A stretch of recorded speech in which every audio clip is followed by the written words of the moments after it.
Hey everyone, and welcome back to History Simplified. Today, we're talking about that time when the Allies decided to RSVP to Hitler's European Fortress Party with several million troops and a truly unreasonable amount of explosives. Think of it as the world's worst group project. America is the rich, over-enthusiastic new guy. Britain is the exhausted veteran who's been holding things down since day one. And the Soviet Union is the furious partner on the other side of the continent, just screaming for everyone to hurry up and open a second front already. We're boiling down years of geopolitical agony and strategic genius into one highly questionable narrative. You're welcome. Before the inevitable backstabbing and poor life choices begin, if you enjoy this highly inaccurate but fun version of history, please hit that like and subscribe button. Seriously, it helps us buy more silly hats for the next video. Alright, grab some popcorn. Things are about to get unnecessarily complicated. By late 1943, the map of Europe looked like a Jackson Pollock painting if the artist was a genocidal dictator with a love for the color gray. Nazi Germany was the landlord of an entire continent, and their rental agreement included jackboots, secret police, and a strict no-fun allowed policy. From the northern tips of Norway down to the sunny shores of Greece, and from the French coast all the way to the frozen gates of Moscow, the swastika flew supreme. This whole continental prison was affectionately known by German high command as Festung Europa, or Fortress Europe. It was less a fortress and more a continent-sized panic room with a very angry man holding the only key. For the Allies, huddled across the English Channel in soggy, tea-soaked Britain, this presented a rather significant problem. They were stuck on what was essentially a giant, unsinkable aircraft carrier. Staring at their occupied homeland just 20 miles away, they'd been kicked off the continent in spectacular fashion at Dunkirk back in 1940. And ever since, the big question wasn't if they should go back, but how to do it without getting immediately vaporized. You see, you can't just politely knock on Fortress Europe's door. The Germans had spent years rigging the entire coastline with a welcome mat made of artillery shells, machine gun nests, and enough barbed wire to give a tetanus shot a heart attack. This whole defensive system was the brainchild of Hitler himself, dubbed the Atlantic Wall. It was a sprawling, paranoid, and brutally ambitious project designed to make any amphibious invasion a literal suicide mission. We're talking thousands of miles of coastline, from Spain to Norway, dotted with concrete bunkers, gun emplacements, and tidal obstacles. It was less a continuous wall and more a series of extremely violent speed bumps. Hitler envisioned an impenetrable barrier that would smash any invasion force on the beaches, hurling them back into the sea before they could even get their boots dry. The reality was a bit patchier strong in some places, laughably thin in others, but the idea alone was terrifying enough. The Allies knew that a direct assault on a major, heavily defended port like Cherbourg or Calais was off the table.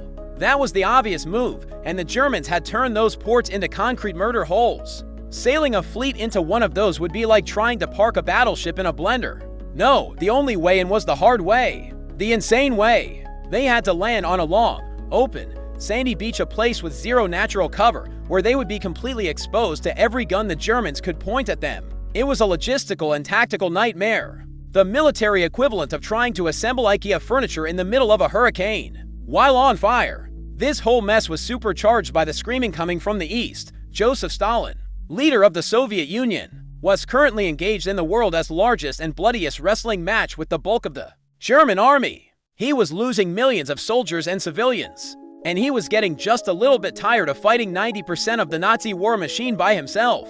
His letters to Churchill and Roosevelt were less friendly correspondence and more furious, all-caps demands for them to open a second front now. Cause Stalin is screaming from the Eastern Front, threatening to make a separate peace with Hitler if the Western Allies don't get their act together and invade France to draw German divisions away. Effect, Churchill and Roosevelt, despite their strategic disagreements and the sheer terror of the undertaking, are forced to commit to a cross-channel invasion in 1944. The political pressure outweighs the immense military risk. Consequence, the Allies are now locked into the most complex military operation ever conceived. They have to invent new technology, gather a force of millions, and launch them at a fortified coastline, knowing that failure would not only be catastrophic, but could potentially lose them the war. And you thought planning a wedding was stressful? Try coordinating the largest amphibious invasion in history with allies who barely trust each other, using technology that's half genius and half held together with duct tape, all while your primary opponent is a homicidal maniac with a talent for building bunkers. No pressure. The entire Allied war effort began to pivot toward this one, singular, cataclysmic event. Everything, the bombing campaigns over Germany, the Battle of the Atlantic against U-boats, the brutal slog up the Italian peninsula was now in service of the Great Invasion. Britain became a vast staging ground, a floating warehouse groaning under the weight of men and material. The sleepy English countryside was transformed into a sprawling military camp. Every village, field, and forest filled up with American GIS, Canadian shock troops, and veteran British Tommies. The Yanks, fresh-faced and full of gum, famously rived and were described as overpaid, oversexed, and over here, a sentiment that probably only grew as the million of them turned southern England into a sea of olive drab. The roads were choked with tanks, jeeps, and trucks. The ports were crammed with ships of every conceivable size and shape, from mighty battleships to tiny landing craft that looked like they'd sink in a bathtub. The sheer scale of the buildup was impossible to hide. The Germans knew an invasion was coming. It was the worst-kept secret of World War II. Their spies, their reconnaissance planes, and basic common sense all told them that the Allies were getting ready to crash their party. The game, therefore, was not about secrecy. It was about deception. The critical question wasn't if the unwanted house guests were coming. It was which door they were planning to kick down. And the Allies were about to put on the most elaborate, high-stakes magic show in the history of warfare to make sure the Germans were looking at the wrong door. So, how do you even begin to plan the world's most violent gate crashing? You hand the job to a guy who doesn't technically have a boss yet. In early 1943, the Allies created a planning group with the most fantastically British and bureaucratic name imaginable, COSAC, which stood for Chief of Staff to the Supreme Allied Commander-Designate. The designate part is key. It's the corporate equivalent of being told, plan the company's entire future, but we haven't hired a CEO yet. Good luck. The man tapped to lead this thankless, headache-inducing task was British Lieutenant General Frederick Morgan. He was a brilliant, methodical, and profoundly stressed officer who was essentially asked to write the blueprint for Armageddon. From a basement office in London, Morgan and his small Anglo-American team were given a mission that was simple in its objective and utterly insane in its scope: figure out how to get back into France. That's it. No supreme commander to give orders, no massive budget, and certainly not enough landing craft to float a rubber duck, let alone an army. Their initial resources were so laughably scarce that they might as well have been planning the invasion on the back of a cocktail napkin. This wasn't a well-oiled machine. It was a startup with a world-changing idea and zero venture capital. They were basically the well-work of military planning, fueled by caffeine and existential dread. The team got to work, poring over maps, tidal charts, weather patterns, and grainy reconnaissance photos of the French coastline. They had to pick a beach, but not just any beach. It had to be a Goldilocks beach. Not too rocky, not too marshy, but just right for thousands of terrified young men to run across while being shot at. It had to be within range of fighter aircraft based in England, because nobody wanted to charge up a beach while the Luftwaffe used them for target practice. And it had to be near a decent port they could capture quickly, because an army, as Napoleon famously quipped, marches on its stomach, and those stomachs needed a constant, astronomical supply of beans, bullets, and bandages, after ruling out the obvious death trap of the Pas de Calais, the shortest route, but also the most heavily defended. They settled on the long, sandy shores of Normandy. It was a bit of a compromise. The beaches were decent, but the nearest major port, Cherbourg, was at the end of a peninsula, a pain to capture. But Normandy offered one huge advantage: it was less expected. It was the riskier, longer shot option, and that made it perfect. The Germans were all watching Calais like hawks, convinced that's where the blow would land. Normandy was the sucker punch they wouldn't see coming, so COSAC had its location. Now for the plan itself, and this is where the napkin sketch part really comes into play. The original COSAC plan, presented in the summer of 1943, called for an assault by a grand total of three seaborne divisions supported by 2 airborne brigades. To put that in perspective, this was like trying to conquer a continent with the population of a small town. It was a shoestring invasion, a plan born of desperation and a severe shortage of everything, especially landing craft. The entire Allied war effort was a global enterprise, and the Pacific theater was sucking up ships and resources like a black hole. Morgan's team had to plan the party, but they were told they could only use a handful of paper plates and a single keg. Cause the Allies are fighting a global war, and the demand for landing craft in the Pacific and Mediterranean massively outstrips supply. Effect: COSAC is forced to draft an invasion plan for France. based on the ridiculously small number of boats they are told will be available. Consequence, this results in the dangerously thin 3-division assault plan, which assumes the initial wave can hold on by sheer grit until reinforcements trickle in. A gamble that risks the entire beachhead being annihilated before it's even established. The plan was audacious. To be fair, it was also borderline suicidal. It relied on everything going perfectly. The weather had to be perfect. The initial bombardment had to be perfect. The German response had to be slow and confused. It was a plan with zero margin for error, where a single misstep would lead to a catastrophe that would make Dunkirk look like a pleasant seaside holiday. This was the blueprint the Allied leaders took with them to the big conferences, where they hashed out the future of the world. It was a masterpiece of planning under impossible constraints, and it was almost certainly going to get everyone killed. This is the part of history that feels like a dark comedy. The fate of the free world rested on a preliminary draft cooked up by a skeleton crew who were constantly being told, sorry, can't have more boats, we need them to fight Japan. It's like asking someone to design a skyscraper, but only giving them enough concrete for a garden shed. Morgan himself knew the plan was incredibly risky. He called it the most difficult and hazardous operation of war that has ever been projected. He basically submitted his homework with a note attached that said, "This is the best I can do with what you gave me, but just so you know, we're all probably doomed."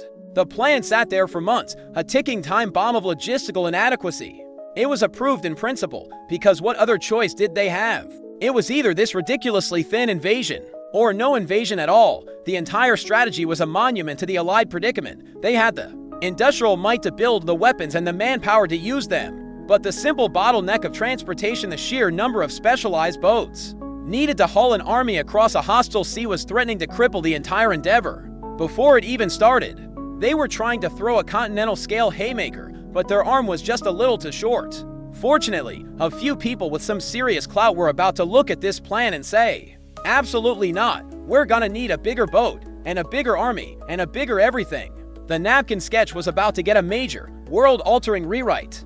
Welcome to the world of high-stakes diplomacy, which is a polite way of saying the world's most dysfunctional group chat. The main participants were Franklin D. Roosevelt, Winston Churchill, and Joseph Stalin, the big three, a trio of personalities so wildly different it's a miracle they didn't declare war on each other. Roosevelt was the smooth, charming American operator, playing the role of the optimistic moderator while secretly holding most of the cards. Churchill was the bulldog, the romantic imperialist with a flair for the dramatic, a bottle of brandy and a deep, gut-level suspicion of Stalin. And Stalin, well, Stalin was Stalin, the ruthless, paranoid Soviet dictator who viewed his Western allies with the same warmth and trust he reserved for a venomous snake. Their communication was a chaotic mess of translated cables, delayed messages, and the occasional face-to-face meeting where they smile for the cameras before retiring to a back room to passive-aggressively debate the fate of humanity. For years, this long-distance argument had been dominated by one topic: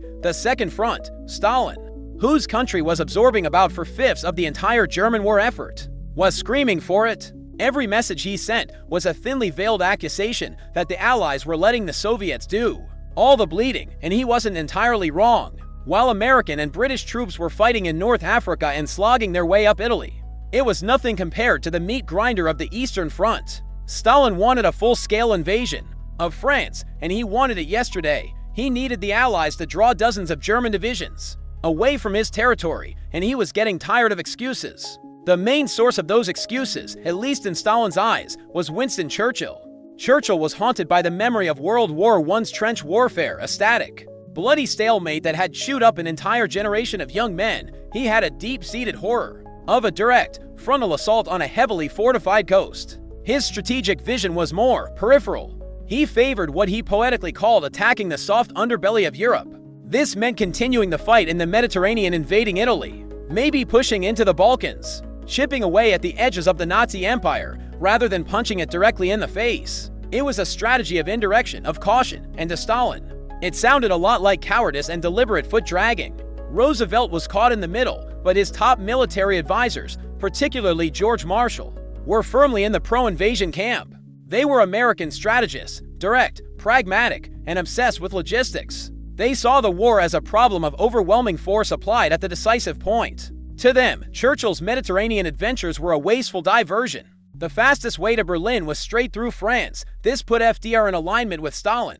creating a weird dynamic where the world's foremost capitalist and its most infamous communist were strategically on the same page, much to Churchill's chagrin. This all came to a head in late 1943 at the Tehran Conference, the first time the Big Three actually met in person. Imagine the most awkward Thanksgiving dinner of all time. But with the fate of civilization on the line, the mood was tense. Churchill tried to charm everyone with his wit and his cigars. Roosevelt tried to play the affable peacemaker. Stalin just sat there, emanating an aura of impatient menace, occasionally making dry, cutting remarks that were probably hilarious if you weren't terrified he'd have you shot. He immediately went on the offensive, bluntly asking if they were ever going to actually invade France or if he should just plan on fighting the rest of the war alone. Cause Stalin, at the Tehran Conference, applies immense pressure and questions the Western Allies' commitment, effectively giving them an ultimatum to invade France or risk the collapse of the Grand Alliance.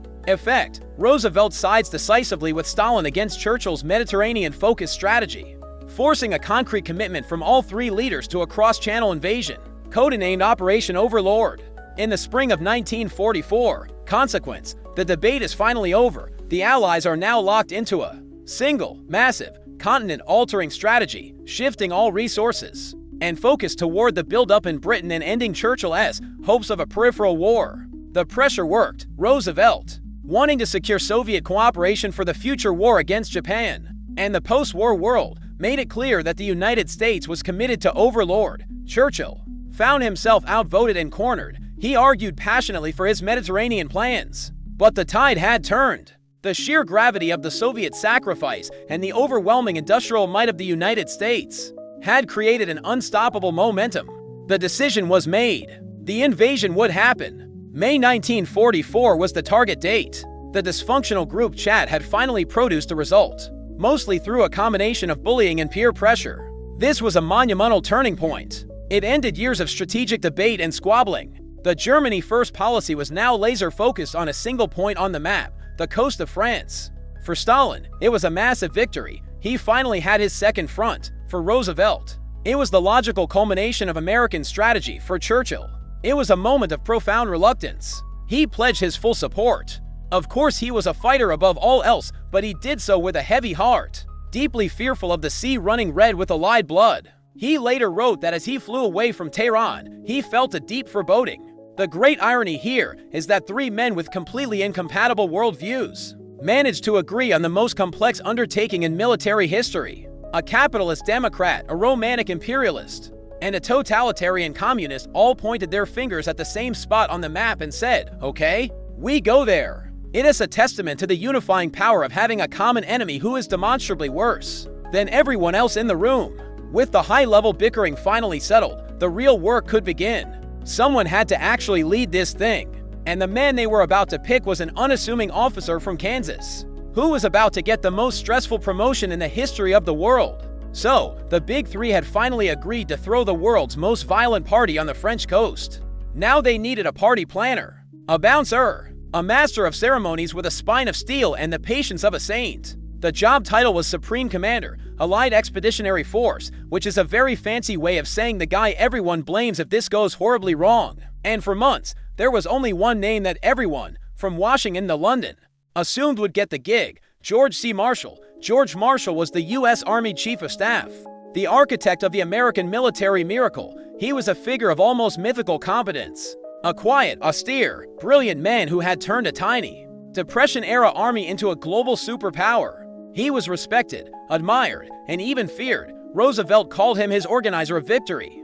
Churchill revered him. He was the natural, obvious, and universally expected choice to lead the invasion he had so forcefully advocated for. Even the man who eventually got the job thought it was going to be Marshall. That man was Dwight D. Ike Eisenhower. At the start of the war, Ike was a talented but relatively obscure staff officer. Now, after successful commands in North Africa and the invasion of Sicily and Italy, he had a reputation, but it was a different kind of reputation. He wasn't seen as a tactical genius like Rommel or a battlefield firebrand like Patton. Ike's genius was in management. He was a master of coalition warfare, a cheerful, gap-toothed diplomat in a uniform who could somehow get arrogant, egotistical generals from different countries to work together. He was the ultimate chairman of the board, the guy who could soothe bruised egos and forge consensus out of chaos. He was, in short, the perfect man to manage the walking personality disorders that made up the Allied High Command. The final decision rested with Roosevelt in late 1943.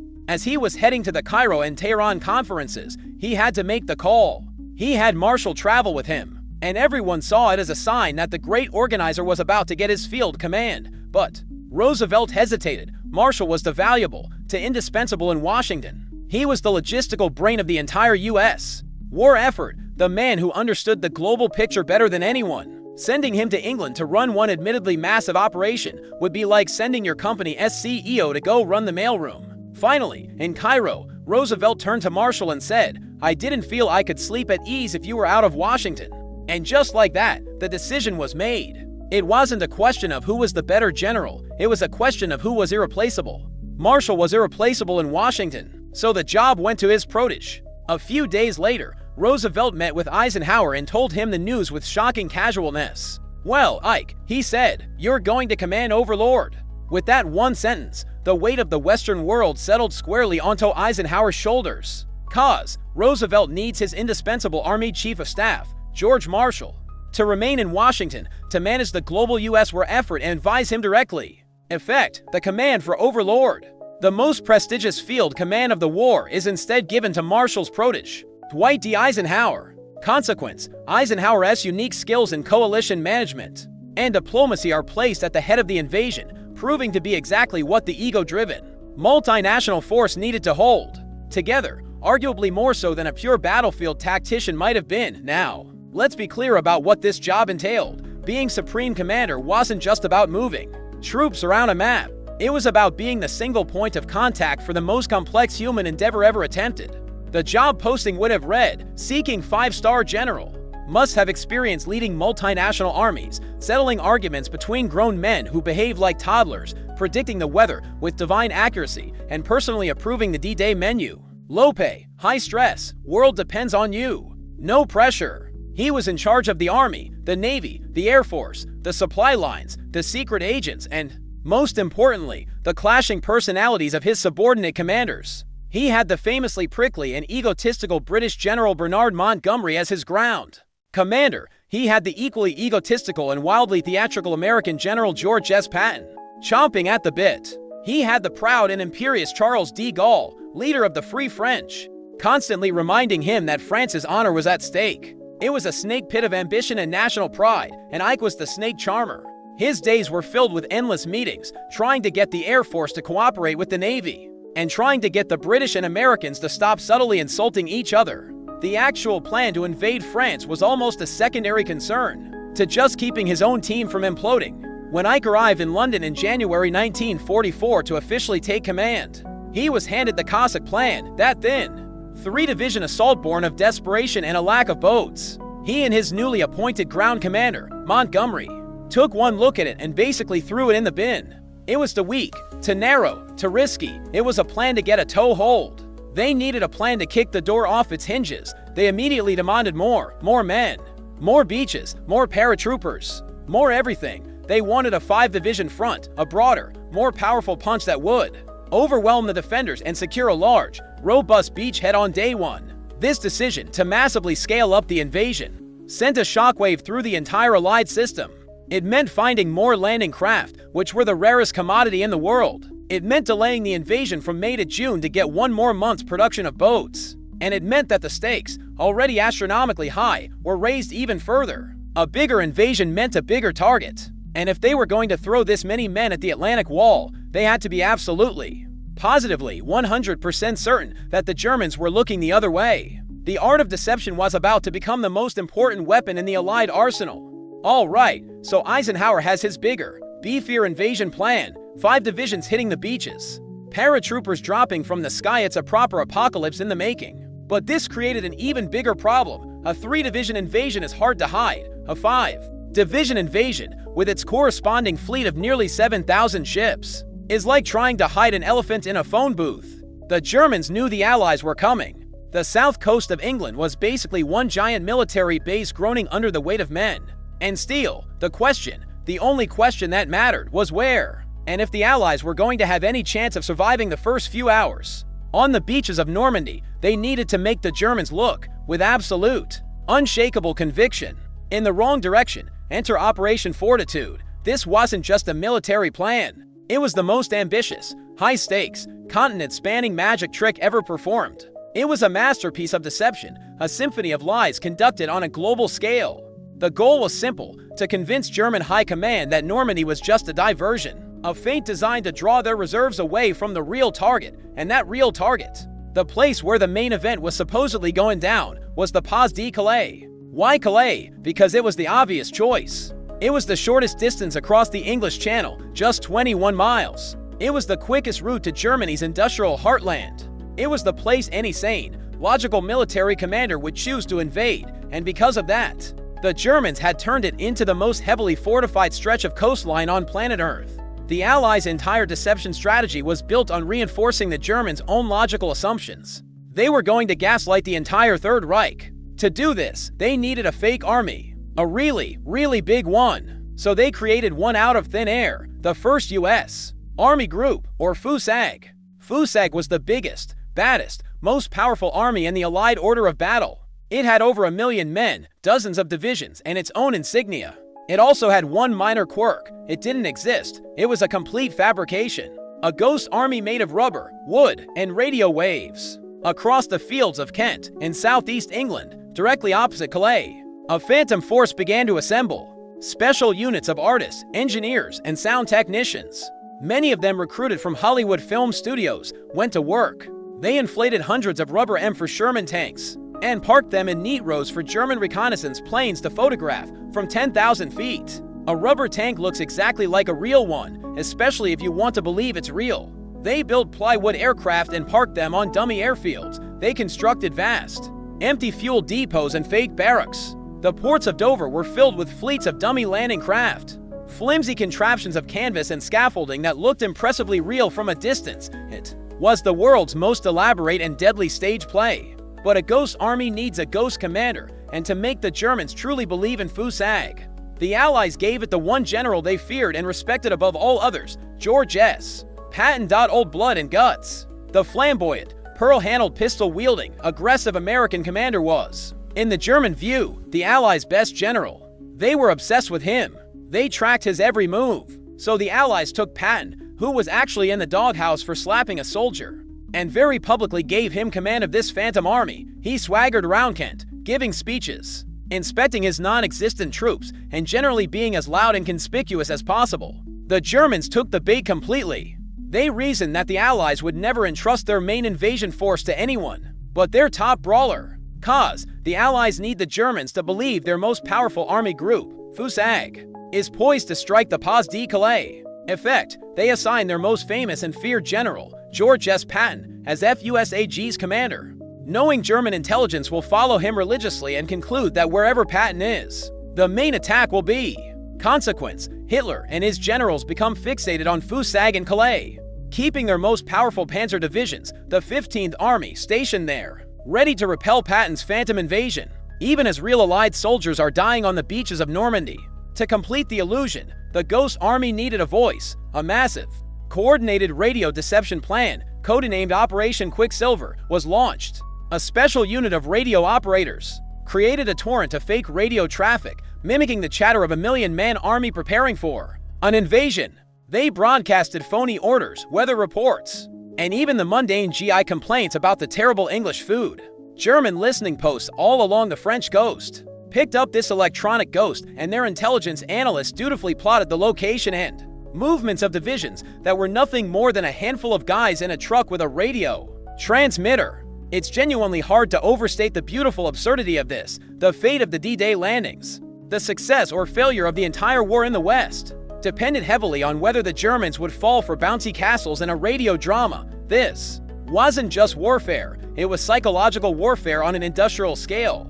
The Allies were playing on German biases, their respect for Patton, and their logical assumption about Calais. They weren't just feeding them misinformation. They were building an entire alternate reality and inviting the German high command to come live in it. And this spectacular, Hollywood-esque production was only one part of the deception. The other, even more clandestine part, involved a handful of spies who were about to sell this lie directly to the enemy's front door. A ghost army of inflatable tanks and plywood planes is a great start. It's big, it's flashy, and it's perfect for fooling enemy reconnaissance pilots with poor eyesight. But to really sell a lie of this magnitude, you can't just rely on props. You need an actor, a star performer, who can look the enemy directly in the eye, metaphorically speaking, and feed them the script, line by glorious line. The Allies had just such a performer.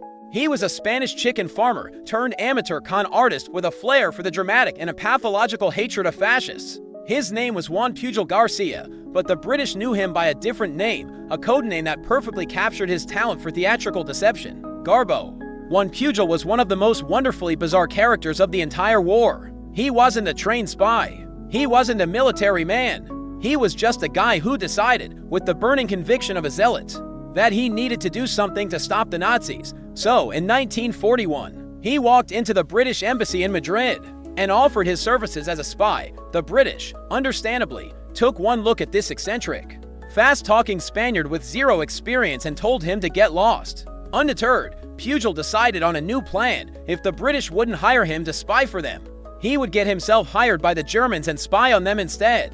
It was a plan so audacious and stupid it circled all the way back round to being brilliant. He marched into the German embassy, presented himself as a fanatical pro-Nazi government official, and sold them a story about how he could travel to England and build a spy network for the Third Reich. The Germans, desperate for intelligence from inside Britain, bought it. They gave him a crash course in secret ink, a codebook, and a pile of cash, and sent him on his way. There was just one tiny problem. Pujol had no way of getting to England, so he didn't. He went to Lisbon, Portugal, checked into a hotel room, and proceeded to invent an entire intelligence network inside Britain, using nothing more than a blue guide to England, a map, and some old railway timetables. For months, from his hotel room in Lisbon, Pujol bombarded his German handlers at the Abwehr with a fire hose of elaborate, detailed, and completely fabricated intelligence reports. He invented a vast network of fictional sub-agents.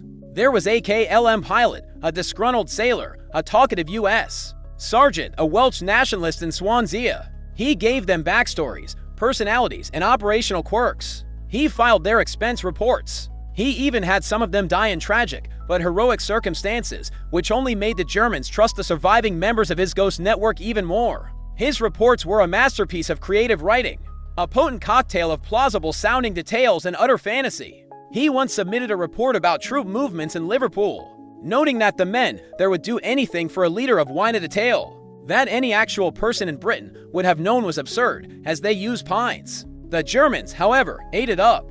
They loved him. Meanwhile, British counterintelligence at MI5 started picking up these bizarre German radio messages, filled with high-grade but slightly off intelligence. They realized two things. 1. The Germans had a major spy in Britain, and 2. This spy seemed to be making a lot of stuff up. After a bit of detective work, they tracked the source back to Pujol in Lisbon and had a collective "oh, it's that guy" moment. They finally understood what he was doing. This lunatic was single-handedly running a disinformation campaign against the Nazis, and he was doing it so well they hadn't even noticed he wasn't in the country. So, in 1942, the British finally brought their rogue agent in from the cold. They smuggled him into England, gave him the codename Garbo, and decided to give his imaginary friends a serious upgrade. With the full resources of MI5 behind him, Garbo's network blossomed into a veritable army of phantoms. By 1944, he was running 27 different agents, each one carefully curated to appeal to German prejudices. His network became the primary conduit, through which the Allies would feed the lies of Operation Fortitude directly into the ears of German high command. Cause, Garbo, having built unimpeachable credibility with German intelligence over 2 years, sends a frantic series of messages on June 6th, confirming the Normandy landings, but passionately insisting they are a massive diversionary attack. Effect, his German handlers, who trust him, implicitly broadcast his warning straight to Hitler's headquarters, telling them that the main assault by Patton SFUSAG against the Pas de Calais is still imminent and will follow in a matter of days. Consequence, convinced by their star agent, the German High Command holds back the elite 15th Army and its critical panzer divisions in the Calais region for 7 crucial weeks, waiting for a ghost invasion, while the real Allied beachhead in Normandy consolidates and becomes unstoppable. This was Garbo's defining performance. On the morning of D-Day, he sent a message to his German handler so powerful, so convincing, that it shaped the entire German response to the invasion. He claimed his network had confirmed the assault on Normandy, but that it was a trap, a feint to draw German reserves south, leaving the real prize, Calais, wide open for Patton's million-man army group.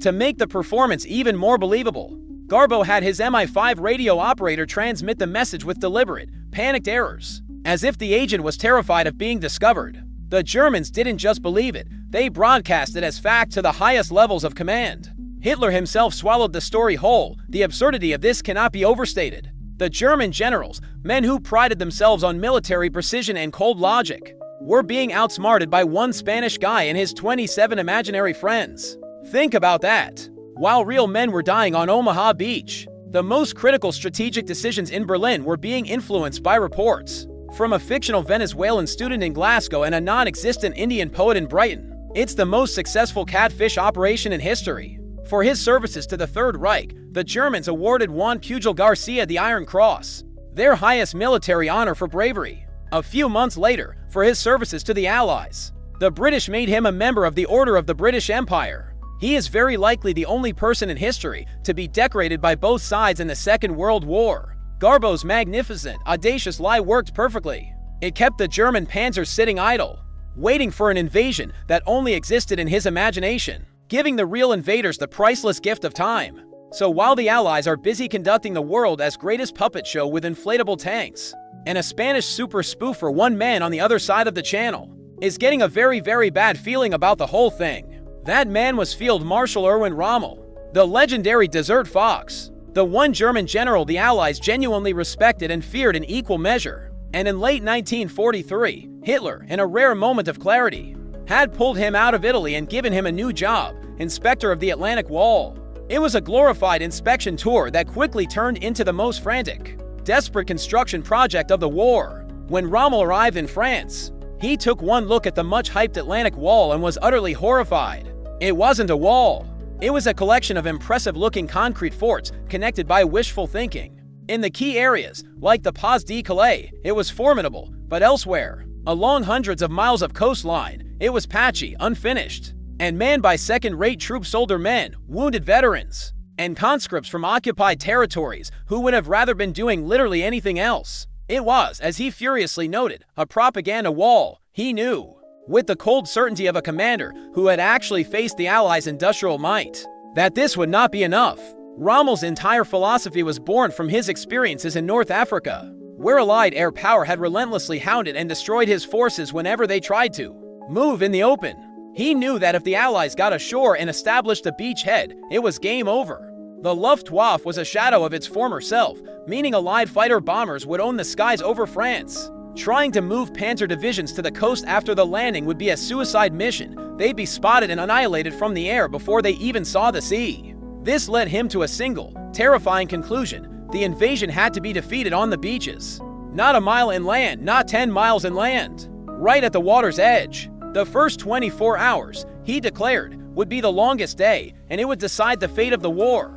He didn't just want to stop the Allies. He wanted to shred them, drown them, and leave their landing craft impaled on giant steel jacks like mechanical insects. He set out to turn the entire coastline of northern France into one giant, scientifically engineered meat grinder. He began his work with the fanatical energy of a man who could see the apocalypse coming. He ordered millions upon millions of mines to be laid, anti-tank mines on the roads, anti-personnel mines on the bluffs, and most ingeniously, waterproof mines attached to obstacles below the high tide line, designed to rip the bottoms out of landing craft before they even touched sand. This whole lethal garden was nicknamed Rommel's Spargel, or Rommel's Asparagus, by the German troops, a forest of logs and steel rails driven into the sand, angled seaward, and topped with mines. He didn't have enough concrete for bunkers, so he improvised. He didn't have enough steel, so he scavenged. He was a whirlwind of violent innovation. He flooded low-lying fields behind the beaches to drown paratroopers, or force them into lethal kill zones. He strung wires between poles in open fields to snag Allied gliders and rip their wings off. He ordered the creation of thousands of Czech hedgehogs, those iconic six-pointed steel obstacles you see in every D-Day movie, and scattered them across the beaches. He took old artillery pieces and encased them in concrete casemates. He was fighting a war of concrete, steel, and explosives. racing against the clock only he seemed to hear ticking so loudly. Rommel, after inspecting the Atlantic wall, realizes it's completely inadequate and that Allied air power will prevent a successful counterattack after a landing. He launches a fanatical, all-out effort to fortify the immediate coastline, planting millions of mines and building thousands of lethal obstacles on the beaches themselves, convinced the invasion must be annihilated at the water's edge. Consequence, this strategy of a forward defense creates a brutal crust of lethality that makes the D-Day landings, particularly at Omaha Beach, extraordinarily bloody. But his strategic disagreement with his superiors means there's no depth to the defense if that crust is broken. This frantic activity put him in direct conflict with his boss, the supreme commander in the West, Field Marshal Gerd von Rundstedt. Von Rundstedt was old-school Prussian aristocracy. He was a walking military textbook, a cautious, methodical commander who saw the battle for France very differently. He believed it was impossible to stop the Allies from landing. The coastline was just too long. So, he reasoned, let them come ashore, let them build up their forces. Then, once they've moved inland, away from the support of their naval guns, you hit them with a massive, decisive counterattack with the Panzer divisions and annihilate them in a classic battle of maneuver. The two men argued bitterly. It was a fundamental clash of military doctrine. Rommel wanted the tanks right behind the beaches, ready to storm onto the sand and crush the invaders the moment they landed. Von Rundstedt wanted them held deep inland, a central reserve that could be deployed wherever the real battle was happening. It's the ultimate strategic irony. Germany finally has the one general, Rommel, who perfectly understands the nature of the war they are now fighting, a war against overwhelming air and sea power. But his superiors are still trying to fight the last war, a war of sweeping tank battles on the plains of Europe. In the end, Hitler, as he so often did, came up with a terrible compromise that satisfied no one. Some panzer divisions were given to Rommel for his coastal defense, others were kept inland under von Rundstedt's control, and a critical handful, the elite SS panzer divisions, were put under Hitler's direct personal command, meaning they couldn't move an inch without his explicit permission. This fractured command structure was a recipe for disaster. It guaranteed that on the day of the invasion, the German response would be slow, confused, and fatally uncoordinated. Rommel was building a death trap on the beaches, but he suspected, with a growing sense of dread, that he wouldn't be given the hammer needed to spring it. By the first few days of June 1944, southern England was a powder keg with a lit fuse. 2 million men were crammed into their embarkation camps, sealed off from the outside world. They'd been briefed on their missions, handed their ammunition, and had written their last letters home. The vast armada of nearly 7,000 ships was fueled and ready, straining at their moorings. The paratroopers were painting their faces and checking their chutes. The entire Allied war machine was coiled like a spring, tightened to the absolute breaking point. The date had been set for months, June 5th, D-Day, the launch of the Great Crusade. There was just one problem, one immense, uncontrollable, chaotic variable that no general, no matter how brilliant, could command: the weather. And the weather was about to throw a tantrum of historic proportions. The English Channel is a notoriously fickle and violent body of water. Planning an amphibious invasion across it is like trying to plan a picnic in the middle of a tornado alley. The Allies needed a specific, almost magical confluence of conditions. They needed a low tide near dawn to expose Rommel's beach obstacles. They needed a rising tide to help push the landing craft ashore.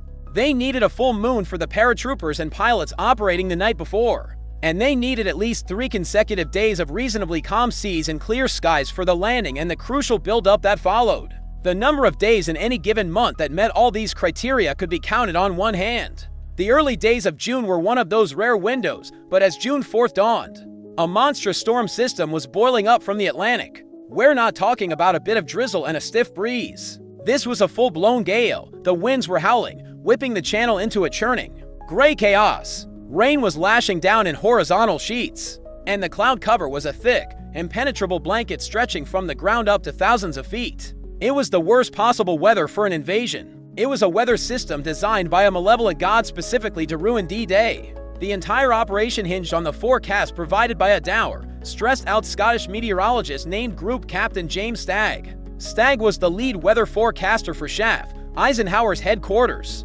which meant he had the single most stressful job on the planet. He and his team were trying to predict the unpredictable, knowing that a wrong call would lead to the deaths of tens of thousands of men. On the evening of June 3rd and into the early hours of June 4th, He stood before Eisenhower and his assembled commanders at their headquarters in Southwick House and delivered the grim news. The weather for June 5th would be, in technical meteorological terms, a complete disaster. Eisenhower was now faced with the most agonizing decision of his life. The machine was already in motion. Some of the slower convoys, the minesweepers, and the bombarding ships were already steaming out of their ports, heading for France. A delay was a logistical nightmare. It meant recalling those ships, a complex and dangerous process that risked breaking radio silence and alerting the Germans. It meant keeping millions of men cooped up in their camps, their adrenaline and anxiety skyrocketing. It meant risking the secret of the invasion's date and location leaking out. But to go ahead in that weather, it would be suicide. The waves would swamp the landing craft. The winds would scatter the paratroopers across half of France. The clouds would make a mockery of the air support. In the pre-dawn gloom of June 4th, surrounded by the tense, expectant faces of Montgomery, Ramsey, and Tedder, I've made the call. I'm quite positive we must give up the idea of landing on the 5th. The invasion was postponed for 24 hours. A wave of groans and disbelief rippled through the Allied command. The message went out, stand down. The ships at sea turned their bows and began the slow, miserable journey back to port, battered by the storm. For the men on board, seasick and crammed into suffocating quarters, it was a moment of profound anticlimax and dread. They thought they had been discovered. They thought it was all over. Cause an unseasonably violent storm system moves into the English Channel on June 4th, making the planned June 5th invasion impossible without catastrophic losses. Effect, Eisenhower is forced to make the gut-wrenching decision to postpone the entire operation for 24 hours, recalling a fleet already at sea and leaving millions of men in agonizing suspense. Consequence, this delay not only saved the invasion from being a weather-induced disaster but also convinced the German high command, who had a less accurate forecast predicting sustained bad weather, that no Allied landing was possible for days, causing them to lower their guard. At the most critical moment, the next 24 hours were the most suspenseful of the entire war. The fate of the world literally hung on Stagg's next weather chart. If the storm didn't break, the invasion might have to be postponed for weeks, until the next favorable combination of moon and tides, and a delay that long would be fatal. The secret would get out. The Germans would figure it out. The entire plan would unravel. On the evening of June 4th, Stagg came back into the briefing room. The news was terrifyingly precarious. He had found it. A tiny, fragile window. A temporary ridge of high pressure was moving in behind the storm. It would mean a brief period of clearing skies and abating winds on the morning of June 6th. It wasn't perfect. The seas would still be rough. The weather was far from ideal. But it was a chance. A fleeting, high-risk chance. After that, he warned, another series of storms was lined up, and the weather would clamp down again for days, maybe weeks. It was now or, quite possibly, never. Eisenhower polled his commanders. Their opinions were mixed. The risk was immense. Finally, the decision fell back to him, and him alone. He paced the room for a moment, the silence thick with the weight of history. Then he stopped, looked at his team, and said with a calm he absolutely did not feel, "Okay, we'll go," with those three simple words. He gambled the future of Western civilization on a Scottish meteorologist's hunch. The order was given. The machine roared back to life. Under the cover of the storm's trailing edge, the greatest armada in human history slipped its moorings and pointed its bows toward Normandy. The order was given, go. And long before the first landing craft scraped the sand of Normandy, the invasion began in the dead of night, in the belly of thousands of C-47 transport planes lumbering through the darkness. Inside, it was a special kind of hell. Men were packed shoulder to shoulder, weighed down by 100 pounds of gear, rifles, ammo, explosives, radios, rations. The air was thick with the smell of vomit and gasoline. For hours, they sat in the vibrating, roaring darkness. A generation of young men from America and Britain, about to jump out of a perfectly good airplane into the middle of a continent that very much wanted them dead. They were the tip of the spear, the sacrificial lambs, the airborne. The plan, drawn up on a neat map back in England, was a model of military precision. It was a two-pronged aerial assault designed to seal off the battlefield. On the western flank, in the Cotentin Peninsula behind Utah Beach, the American 82nd and 101st Airborne Divisions were to drop in. Their job was to sow chaos, capture key towns like St. Mire-Église, and most critically, seize the causeways leading inland from the beaches. Rommel had flooded the lowlands, meaning those elevated roads were the only way for the seaborne troops to get off the beach. failed to take the causeways, and the entire Utah landing force would be trapped and annihilated. On the eastern flank, behind Sword Beach, the British 6th Airborne Division, the Red Devils, had their own high-stakes shopping list. They were to capture the strategically vital bridges over the Caen Canal and the River Ornecote named Pegasus and Horsa to prevent German panzers from smashing into the British landings. They also had to knock out the Merville Gun Battery, a heavily fortified coastal artillery position with guns big enough to wreak havoc.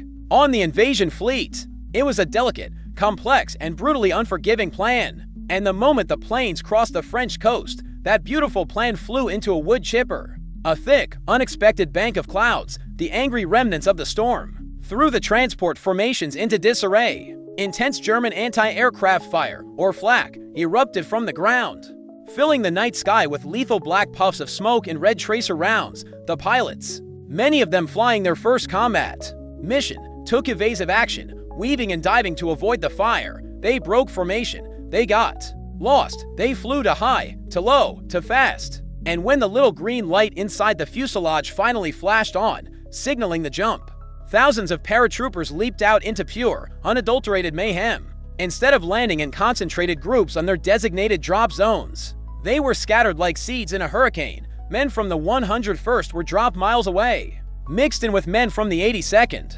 Some landed smack in the middle of German garrisons. Their chutes barely opened before they were cut down.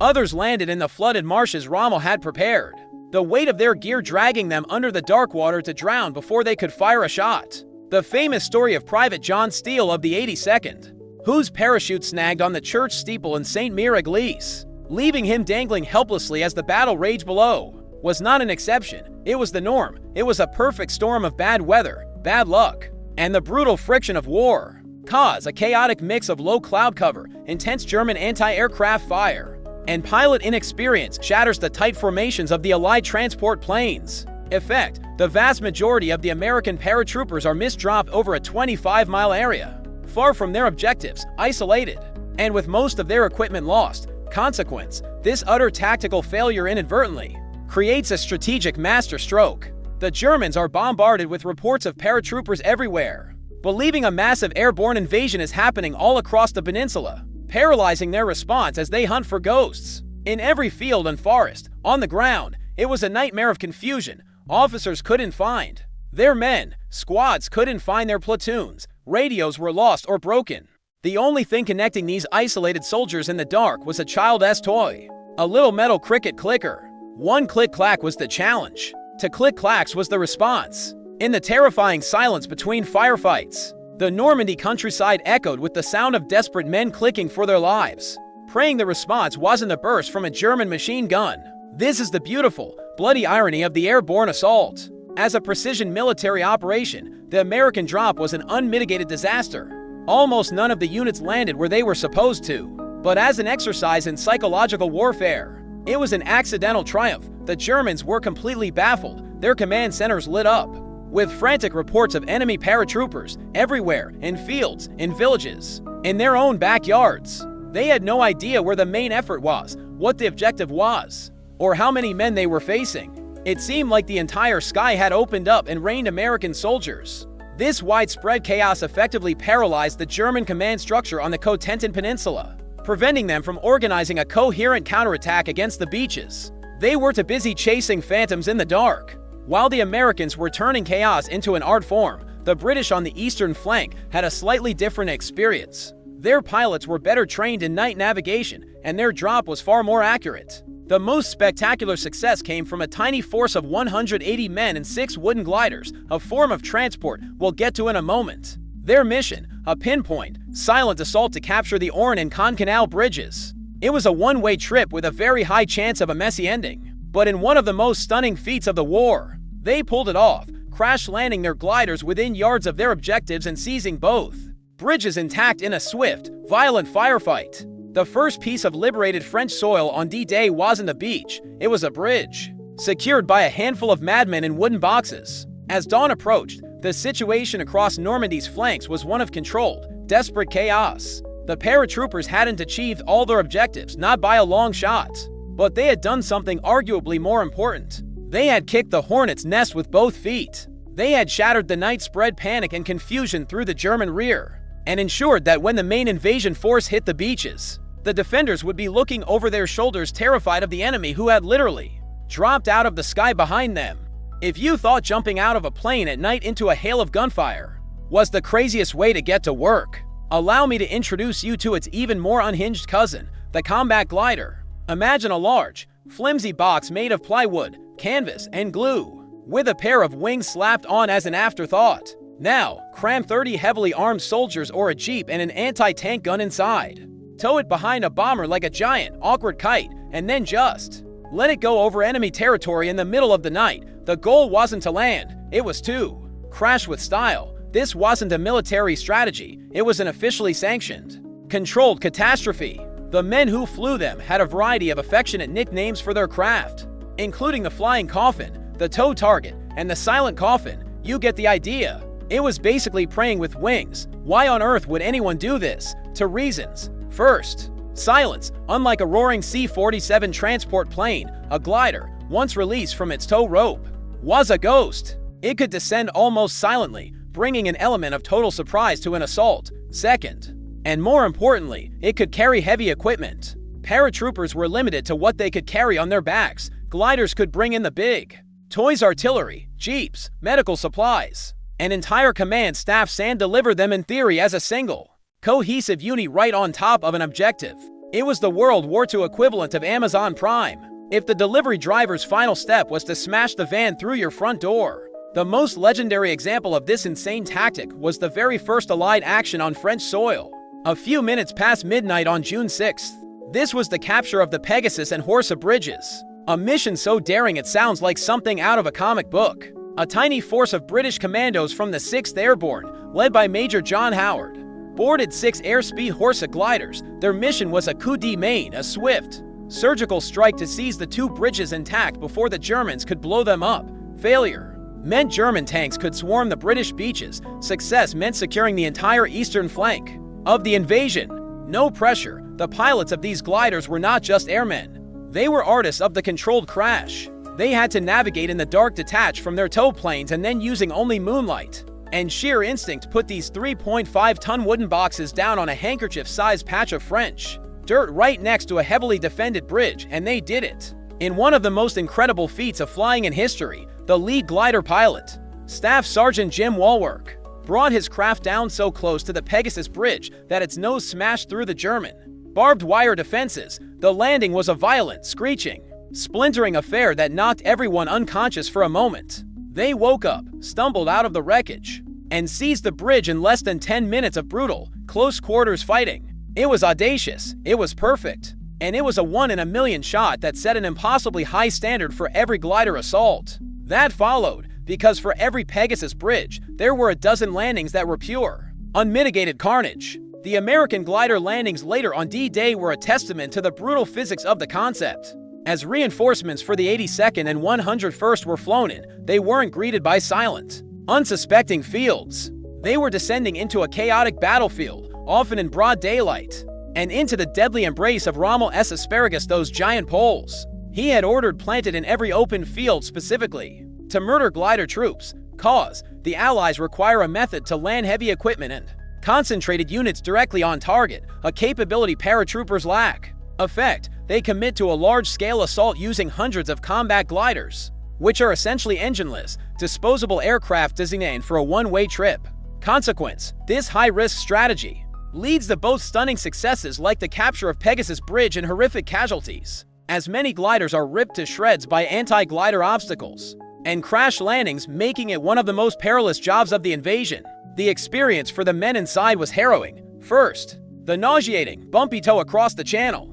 Then the sudden, gut-wrenching lurch as the tow rope was released, plunging the cabin into an eerie silence broken only by the whistling of wind through the canvas fuselage. Then the descent, with pilots frantically trying to spot their landing zone in the dark, dodging trees, power lines, and German flak. The final approach was a terrifying, high-speed prayer. The gliders would slam into the fields at 90 miles per hour, their flimsy frames disintegrating on impact. They hit hedgerows and became tangles of splintered wood and broken bodies. They hit Rommel's poles and were torn in half, their cargo and passengers spilling across the ground. The casualty rates were appalling. In some glider waves, More than half the men were killed or injured before they even fired a shot. It was a brutal, inefficient, and terrifying way to go to war, but it was also necessary. The anti-tank guns brought in by those shattered gliders would prove decisive in holding off German panzer counterattacks in the days to come. The medical supplies saved countless lives. The reinforcements, however battered, helped the exhausted paratroopers hold their ground. It is one of those uniquely World War II things that is both tactically brilliant and suicidally insane at the same time. The decision to climb into one of those things, knowing your landing was just a calculated crash, required a special brand of courage. It was a brutal testament to the fact that in a war this big, sometimes the only way forward was to pack your men into a wooden box and mail them directly into the heart of the fight postage, due with no return address, while thousands of Allied paratroopers and glider men were turning the Norman countryside into a chaotic, nocturnal war zone. A completely different kind of army was getting its wake-up call. This was an army without a uniform, without a barracks, and without a clear chain of command. It was an army of shadows, made up of school teachers, farmers, railway workers, doctors, and teenagers. They were the French resistance, and for long years, they had been waiting, plotting, and fighting a secret, brutal war in the heart of occupied France. And on the night of June 5th, 1944, they were about to get the signal to set the entire country on fire. Their activation signal wasn't a military order barked over a radio. It was something far more subtle, far more poetic, and far more French. For months, the BBC, in its French-language broadcast from London, had been transmitting a series of seemingly nonsensical personal messages every night. Jean has a long mustache. The mole digs his own grave. These were coded phrases, each one a trigger for a specific resistance cell to perform a specific action. The German intelligence services listened to these broadcasts, of course, but trying to decipher them was like trying to nail jelly to a wall. There were hundreds of messages, and most of them were meaningless chaff, designed to hide the few that truly mattered. But there was one message that every resistance leader in France was waiting for. It was a line from a 19th century poem by Paul Verlaine, Chanson d'automne, on June 1st. The BBC broadcast the first line, Les sanglants longs des violons de l'automne, the long sobs of autumn's violins. This was the get-ready signal. It meant the invasion was coming within 2 weeks. All across France, cells went on high alert. Weapons that had been hidden for years were unearthed from gardens and haylofts. Explosives, painstakingly collected from airdrops, were prepared. Then, at 9:15 p.m. on the evening of June 5th, as the invasion fleet was silently churning through the channel, the second line came crackling over the airwaves. Blessed mon cœur d'une langueur monotone. Wound my heart with a monotonous languor. That was it. That was the go order. That was the spark.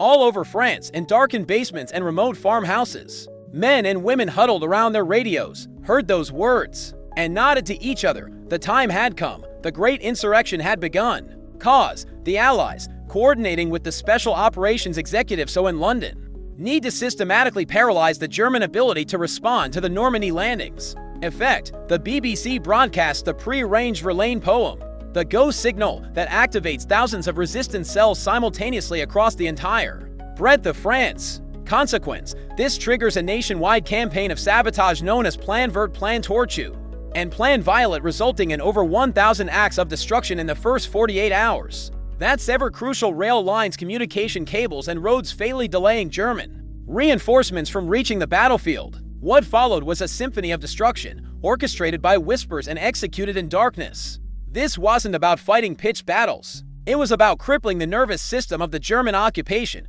under Plan Vert. Railway workers used their insider knowledge to derail trains, misdirect shipments, and blow up key bridges and switching yards. A few loosened bolts on a track in the middle of the night could send a German troop train careening into a ravine. Under Plan Violet, post office workers and other technicians began systematically cutting every telephone and telegraph cable they could find, isolating German command posts from their units and from each other. Suddenly, headquarters in Normandy couldn't call headquarters in Brittany.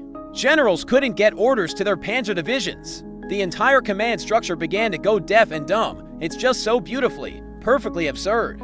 The signal to kick off a nationwide guerrilla war, a campaign of industrial-scale sabotage designed to paralyze a modern mechanized army, was a piece of melancholy French poetry. It is the most elegantly badass way to start an uprising. Imagine being a German officer, trying to figure out what's going on. The sky is full of planes. You're getting frantic and contradictory reports of paratroopers And just as you pick up the phone to get clear orders, you find the line is dead. Then you try to send a runner, but he comes back saying the bridge is gone. Then you try to move a tank unit, but the train tracks have been mysteriously relocated. It was death by 1,000 cuts, delivered by an invisible army of ghosts who melted back into the civilian population at dawn. The effect was immediate and catastrophic for the Germans. On the night of the invasion alone, 950 separate railway lines were cut. Key German commanders were completely isolated, unable to get a clear picture of what was happening, and most critically, the resistance's work created crippling delays for German reinforcements. The elite 2nd SS Panzer Division Das Reich, ordered to race from southern France to Normandy, was supposed to make the journey in 3 days. Instead, it took them nearly 2 weeks. They were ambushed, their routes were sabotaged, and they were bled white by 1,000 pinprick attacks every step of the way. Those were the weeks the Allies desperately needed to solidify their fragile beachhead. That time was bought with the blood of French civilians fighting with stolen guns and homemade bombs. They were the unsung heroes of D-Day, the ones who ensured that when the main assault came, the German giant would be sluggish, confused, and fighting blind.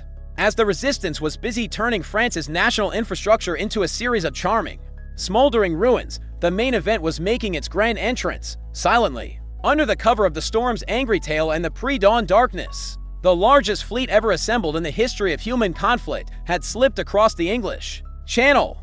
This wasn't a fleet, it was a floating nation of steel.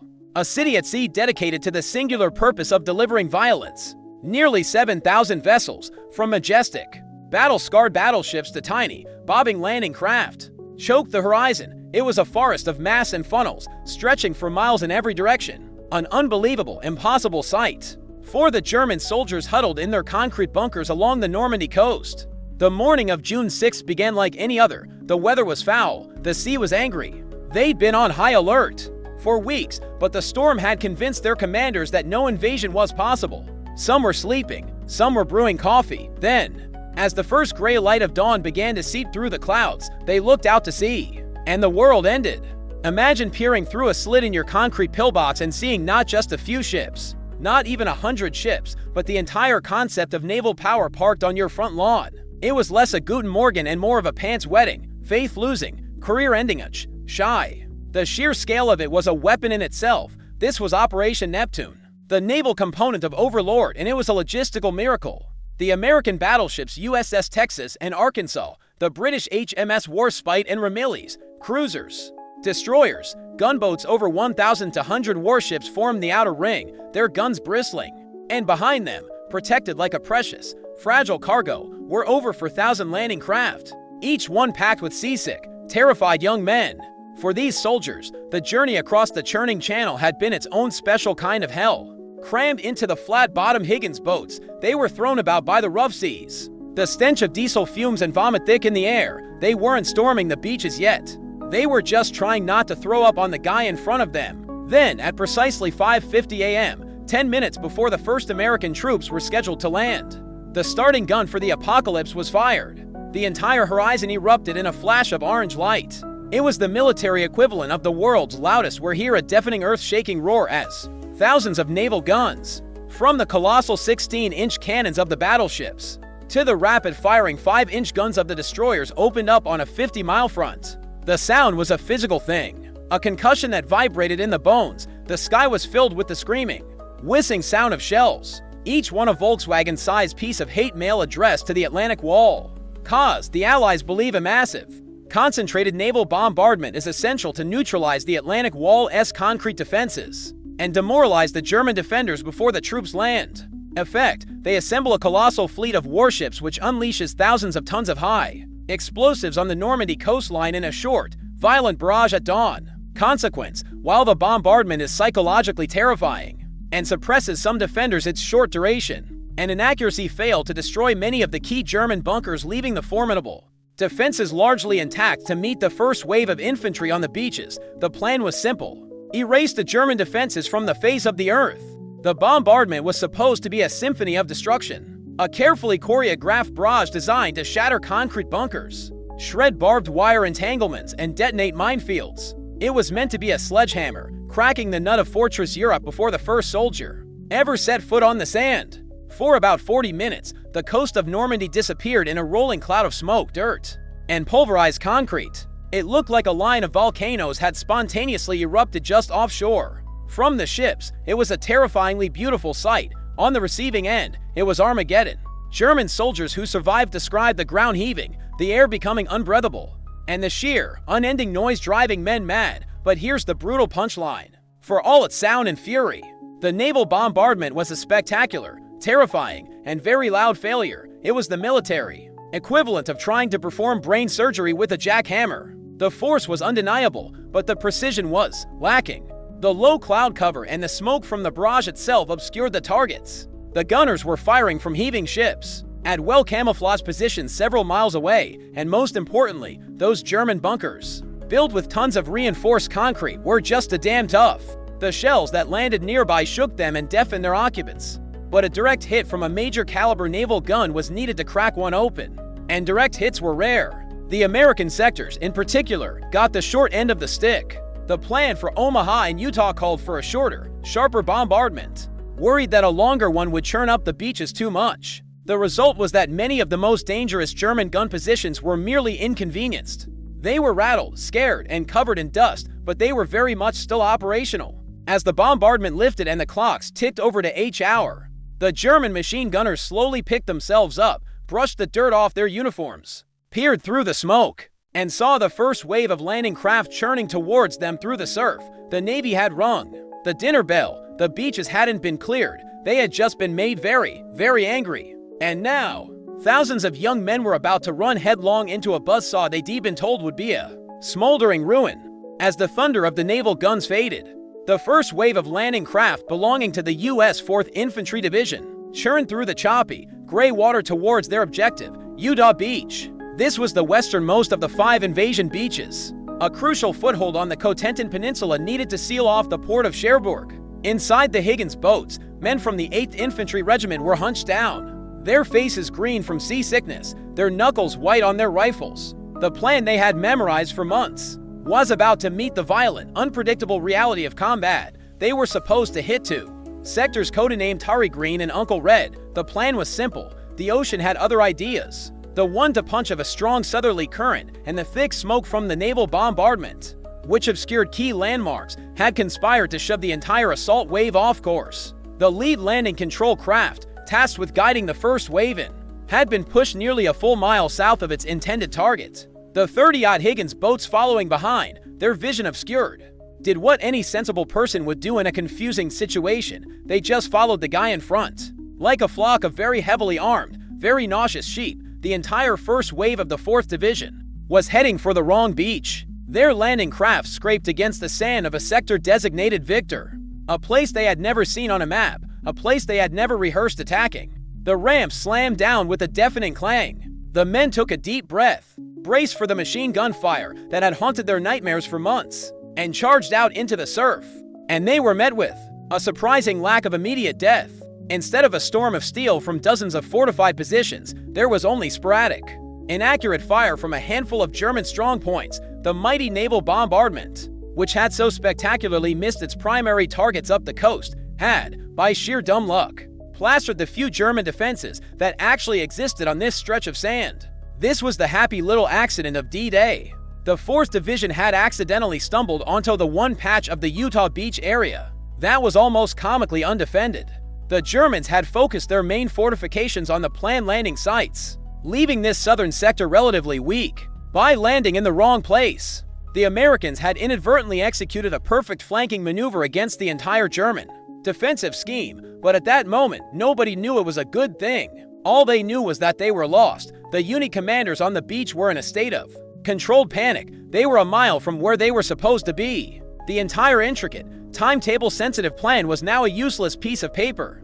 The follow-up waves were on their way, and they were heading for this exact spot. Do they try to fight their way up the coast to their original objectives, under fire, creating a massive and chaotic traffic jam on the beach, or do they scrap the plan and push inland from here? The decision fell to the assistant division commander, a 56-year-old brigadier general named Theodore Roosevelt Jr. He was the son of the former president, a man who had been told he was too old and too sick with arthritis and a heart condition to go.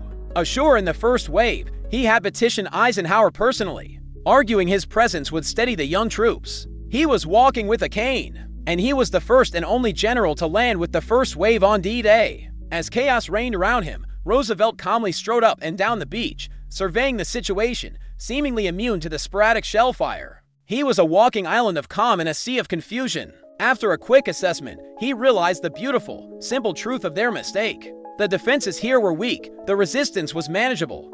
The roads leading inland from this spot were viable. Trying to correct their mistake would be madness. The smart move, the only move, was to embrace the chaos. He turned to his bewildered subordinate officers and uttered the words. That would become a legend of D-Day. We'll start the war from right here. Cause, strong channel currents and smoke from the naval bombardment pushed the lead landing craft of the U.S. 4th Infantry Division a mile south of their intended target. Effect, the entire first wave lands on a much more lightly defended sector of the beach Victor than their heavily fortified original objective Tari Green. Consequence, Brigadier General Theodore Roosevelt Jr. makes the on-the-spot decision to scrap the original plan and push inland from their current advantageous position, turning a potentially disastrous navigational error into a decisive tactical victory. And just like that, with one audacious, common-sense decision, Roosevelt salvaged the entire Utah beach landing. He rerouted the incoming waves to their new, impromptu beachhead. He organized the push inland. His calm, decisive leadership turned what could have been a fatal blunder into a stunning success. It's the ultimate proof that in war, sometimes the best thing you can do with a meticulously crafted plan is to have the courage to throw it in the trash when it hits reality. It is the military equivalent of missing your exit on the highway and discovering a shortcut that avoids all the traffic. By the end of the day, the 4th Infantry Division had pushed nearly 6 miles inland, linking up with the scattered but tenacious paratroopers of the 101st Airborne. They had secured the causeways and were well on their way to achieving all of their D-Day objectives. The cost, fewer than 200 casualties on the beach itself. It was a textbook victory, born from a colossal mistake. But as the men on Utah Beach began to count their blessings and push into the Norman countryside, just a few miles down the coast another American division was approaching a very different shore. A shore where the currents hadn't been so kind, where the bombardment had failed, and where the German defenses were waiting untouched and very, very angry. For them, there would be no happy accidents, only hell. If Utah Beach was a happy accident, Omaha Beach was a catastrophic system crash. It was the Murphy's Law of amphibious invasions, where everything that could conceivably go wrong did go wrong, all at once, in the most violent and spectacular way imaginable. This wasn't a battle, it was a calibrated nightmare, a 5-mile stretch of sand that, for a few terrifying hours on the morning of June 6th, became the deadliest place on Earth. It was the choke point where the intricate, beautifully designed machine of Operation Overlord slammed into a wall of German concrete and was very nearly shattered to pieces. The men heading for Omaha were from the U.S. 1st and 29th Infantry Divisions.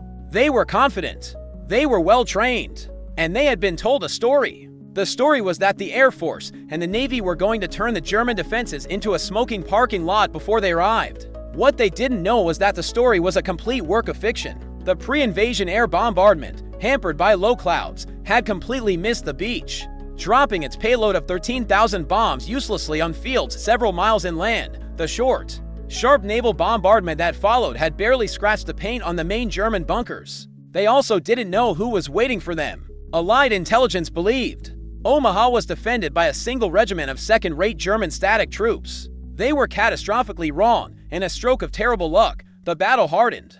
Full-strength German 352nd Infantry Division had recently been moved into the area for anti-invasion exercises. These were not old men or unwilling conscripts. These were combat veterans, many of them fresh from the Eastern Front. They were dug into a textbook defensive position, a crescent-shaped beach dominated by high, steep bluffs, giving them a perfect, unobstructed field of fire over every inch of sand. The beach itself was a kill zone, and these guys were experts in killing. The disaster began before a single boot touched French soil. The plan called for a wave of amphibious duplex-drive Sherman tanks to swim ashore, just ahead of the infantry, providing crucial fire support. These DD tanks were a bizarre but ingenious invention. Basically a regular tank fitted with a waterproof canvas screen and propellers. They could launch from landing craft several miles out and motor their way to shore. In the calm waters of training exercises, they worked beautifully in the angry, 6-foot swells of the D-Day Channel. They were death traps. Of the 30 tanks launched to support the main landing sectors, 27 of them sank like stones, their crews drowning inside their steel coffins. The infantry's armored fist had vanished beneath the waves. Then came the infantry. As their Higgins boats bucked through the surf, German artillery, which was supposed to have been silenced, found their range. Shells rained down, blasting landing craft out of the water. The ones that made it to the beach were often scattered by the current, landing in the wrong places, mixing up units and destroying the cohesion of the assault. And the moment the rams dropped, the world exploded. From the bluffs above, at least a dozen German concrete casemates, untouched by the bombardment, opened up with a furious, overlapping crossfire. The sound of the German MG-40 to machine gun a weapon with such a high rate of fire, it sounded like a piece of canvas being ripped, filled the air. The Americans called it Hitler's buzzsaw, and it cut them to pieces. Men were sithed down on the ramps before they could even get off the boats. They were shot in the surf, their gear dragging them under the water. The few who made it to the wet sand found themselves on a bowling alley from hell, with zero cover and 1,000 yards of open ground to cross under the guns of expert marksmen. The tide was coming in fast, shrinking the beach and threatening to drown the growing piles of wounded. It was a slaughterhouse. The first wave was not just stopped, it was effectively annihilated within minutes. Cause: a catastrophic convergence of failures in effective pre-invasion bombardment, the loss of nearly all amphibious tanks to rough seas, and a stronger than expected German defense leaves. The first wave of American infantry completely exposed and unsupported. Effect: the landing troops are pinned down on the beach by a murderous crossfire from untouched German positions, suffering devastating casualties within minutes and rendering the entire assault plan obsolete. Consequence: the initial waves are effectively annihilated. The beach becomes a chaotic killing field, and the entire Omaha landing teeters on the brink of complete failure, forcing junior officers and NCOs to take improvised desperate actions to salvage the situation from the ground up. This was the ultimate system failure. Every piece of technology, every tactical assumption, every layer of support the planners had built into the operation had vaporized. The radios were soaked and useless. The commanders were dead. The units were shattered. The plan was a joke. 4 hours. The most powerful invasion force in history was pinned down and bleeding to death at the water's edge by a few hundred determined men in concrete pillboxes. An officer on a destroyer offshore, watching the carnage through his binoculars, radioed back a grim assessment: they are being murdered. From the German perspective, it was a perfect defensive battle. They were doing exactly what Rommel had dreamed of, annihilating the enemy in the surf. For a moment, it looked like they might actually succeed. The follow-up waves of landing craft, seeing the beach choked with burning vehicles, broken bodies, and men cowering behind the few obstacles, began to hesitate. The entire invasion was grinding to a halt, threatening to turn into a historic, world-altering defeat. On Utah Beach, an error had led to a victory. On Omaha Beach, the plan had led to a massacre. The war wasn't being won from a general's map room anymore. If the beach was to be taken, it would have to be taken by small groups of terrified, leaderless men who, against all odds, would have to find a way to get up and fight their way through hell. While the Americans were either strolling through a happy accident at Utah or being fed headfirst into a meat grinder at Omaha, the British were landing 50 miles to the east. Their target was a stretch of sand codenamed Gold Beach, and their experience would fall somewhere in the violent, chaotic middle. It wasn't a walk in the park, and it wasn't a near-total catastrophe. It was a bloody, knuckle-whitening, stubbornly British slugfest. The men tasked with this particular piece of beachfront property were from the 50th Northumbrian Infantry Division, and these were not fresh-faced rookies. These were veterans of the North African Campaign. They'd fought Rommel's Afrika Korps in the desert. They were salty, they were experienced, and they were profoundly unimpressed with the idea of being shot at before breakfast again. Their D-Day started, much like everyone else's, with a choppy ride and a naval bombardment that was more of a loud suggestion than a definitive statement. The high winds and rough seas that had sunk the American amphibious tanks also delayed the British landing, throwing the intricate schedule into chaos. This meant the tide was higher than planned. When they hit the beach, concealing many of Rommel's underwater obstacles, landing craft were impaled on steel hedgehogs and ripped open by mines, turning the surf into a junkyard of sinking metal and desperate men. The German defenses on Gold were formidable. Unlike the high bluffs of Omaha, the terrain here was flatter. But the Germans had compensated by turning the seaside villages into miniature fortresses. Houses were filled with concrete and machine guns, their windows becoming firing slits. The resort town of La Hamel, in particular, had been transformed into a concrete beast. Its main casemate housing a 75mm cannon that commanded a perfect field of fire over the western half of the beach. The moment the ramps dropped, this gun and a web of machine gun posts opened up, pinning down the lead companies of the Hampshire Regiment. For a moment, Gold Beach looked like it might become another Omaha, but the British had brought their toys. Having learned the hard, bloody lesson of the disastrous WWII raid in 1942, where standard tanks were stopped cold by beach obstacles, they had gone full mad scientist. Under the command of Major General Percy Hobart, they had developed a whole menagerie of bizarre, specialized armored vehicles collectively known as Hobart's Funnies. These were the weird uncles of the tank world, and they were about to prove their worth. There was the Sherman Crab, a tank with a giant, rotating drum on the front covered in heavy chains. As it moved forward, the drum would spin, thrashing the ground and detonating mines in its path. It was a mechanical thresher designed for a harvest of explosives. Then there was the Aver armored vehicle Royal Engineers, a Churchill tank modified to be a combat engineering Swiss Army knife. Its most famous feature was a short, stubby 290mm spigot mortar, basically a giant cannon that fired a 40-pound charge of high explosive. Nicknamed the Flying Dustbin, it wasn't accurate, but it didn't need to be. Its job was to demolish concrete. Cause the British, haunted by the memory of tanks being uselessly destroyed on the beaches at WWII, invest heavily in developing a suite of specialized armored vehicles designed to overcome specific beach defenses. Effect at Gold Beach, these funnies, including mine-clearing flail tanks and bunker-busting Avers, are deployed alongside the initial infantry waves, providing immediate, specialized support that was absent at Omaha. Consequence, the specialized armor methodically breaks the back of the German defenses, clearing minefields under fire and destroying key fortifications, like the La Hamel casemate, which allows the British infantry to break through the coastal crust and push inland relatively on schedule. So as the infantry were being pinned down by the guns of La Hamel, one of these ugly, beautiful AVR East rumbled up the beach. It lumbered into position, aimed its monstrous mortar, and lobbed a flying dustbin directly at the main German casemate. The resulting explosion didn't just rattle the defenders, it cracked their concrete fortress open like a nut. With their main strong point stunned and battered, the infantry could finally move up, supported by the fire from crab tanks and other armored vehicles, and begin the slow, grim work of clearing the village, house by bloody house. It's just a perfect example of the different national approaches to a problem.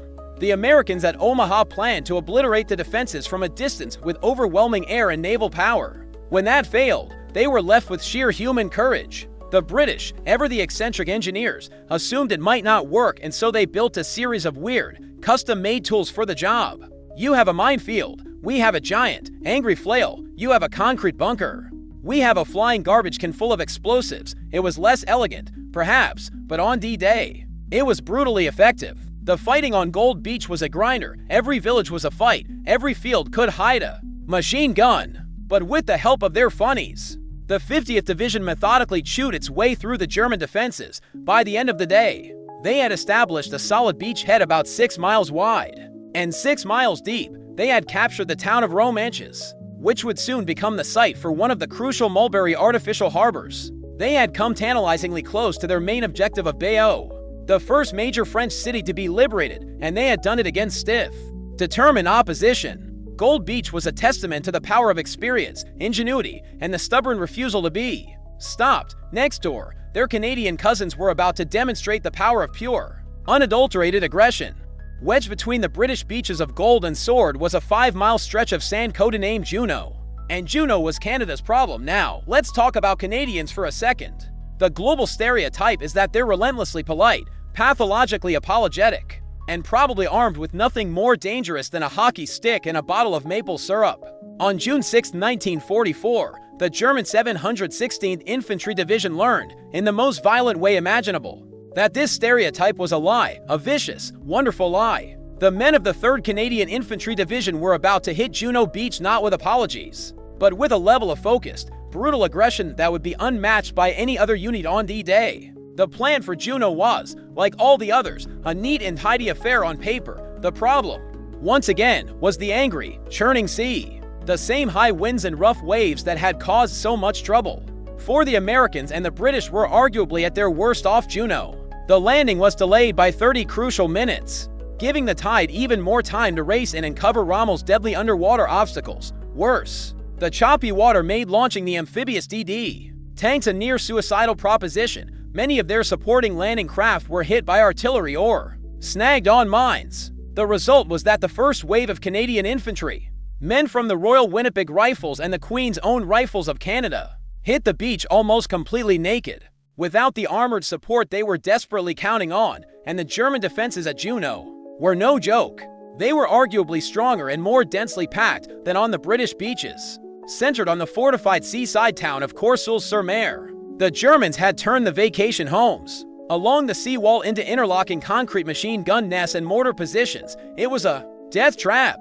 The moment the ramps dropped on the Canadian landing craft, they were hosed down with a furious crossfire that was terrifyingly reminiscent of the hell being unleashed at Omaha. In the first few minutes, casualties were catastrophic. Some assault companies lost over half their men just trying to get from the surf to the thin cover of the seawall. It was a bloodbath. For a terrifying moment, the Juno landing teetered on the same knife edge as Omaha. The infantry was pinned down, being systematically cut to pieces, with no tanks to help them. But this is where the story diverges. This is where the Canadians got angry. Pinned down, taking horrendous losses, with their officers being killed around them. Small groups of men, sergeants, corporals, and privates decided they'd had quite enough of this. They took matters into their own hands. In small, impromptu fire teams, they started to move. They crawled, they dashed, they used grenades and bayonets, and they began to systematically, ruthlessly root the German defenders out of their concrete holes, cause the rough seas off Juno Beach delay the supporting armor, and concentrate the landing craft into narrow channels, forcing the first wave of Canadian infantry to assault some of the strongest coastal defenses head-on without tank support. Effect: the Canadians suffer casualty rates in the first hour that are second only to Omaha Beach, getting pinned down by a dense web of machine gun fire from fortified houses. Consequence: fueled by a combination of desperation and sheer ferocity and eventually supported by the late arriving tanks, the Canadians break through the formidable crust of defenses and then advance with stunning speed, pushing deeper into France than any other Allied unit on D-Day. It's one of the great ironies of the day. The polite Canadians, when faced with near annihilation, responded with the most savage and effective small unit tactics seen on any of the beaches. Then, their tanks finally began to struggle ashore. The Avers and the surviving DD tanks started to rumble up the beach, and the moment they arrived, the battle for Juno transformed. The infantry, now backed by armor, blew straight through the German defenses like a hockey puck through a wet paper bag. They didn't just clear the beach, they steamrolled it. The fighting in towns like Courseulles and Bernières-sur-Mer was brutal, house to house, room to room stuff, but the Canadians were relentless. Once they broke through the coastal crust, they didn't stop to celebrate, they didn't stop to regroup, they just kept going. They had been trained to advance, and that is precisely what they did. They bypassed German strong points, leaving them for follow-on units to mop up, and raced inland.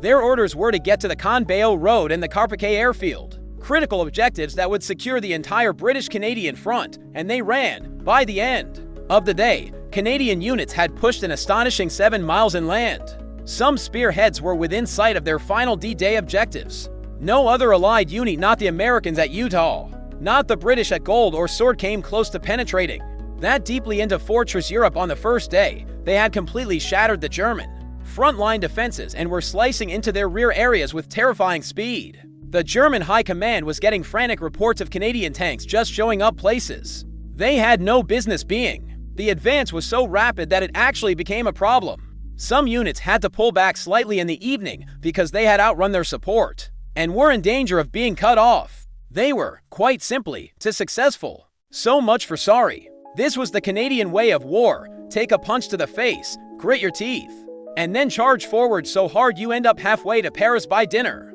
And now we arrive at the final piece of the amphibious puzzle, the far eastern flank of the invasion, Sword Beach. If Juno was a story of Canadian fury, Sword was a tale of British professionalism mixed with a healthy dose of pure, unadulterated aristocratic madness. The objective here was twofold.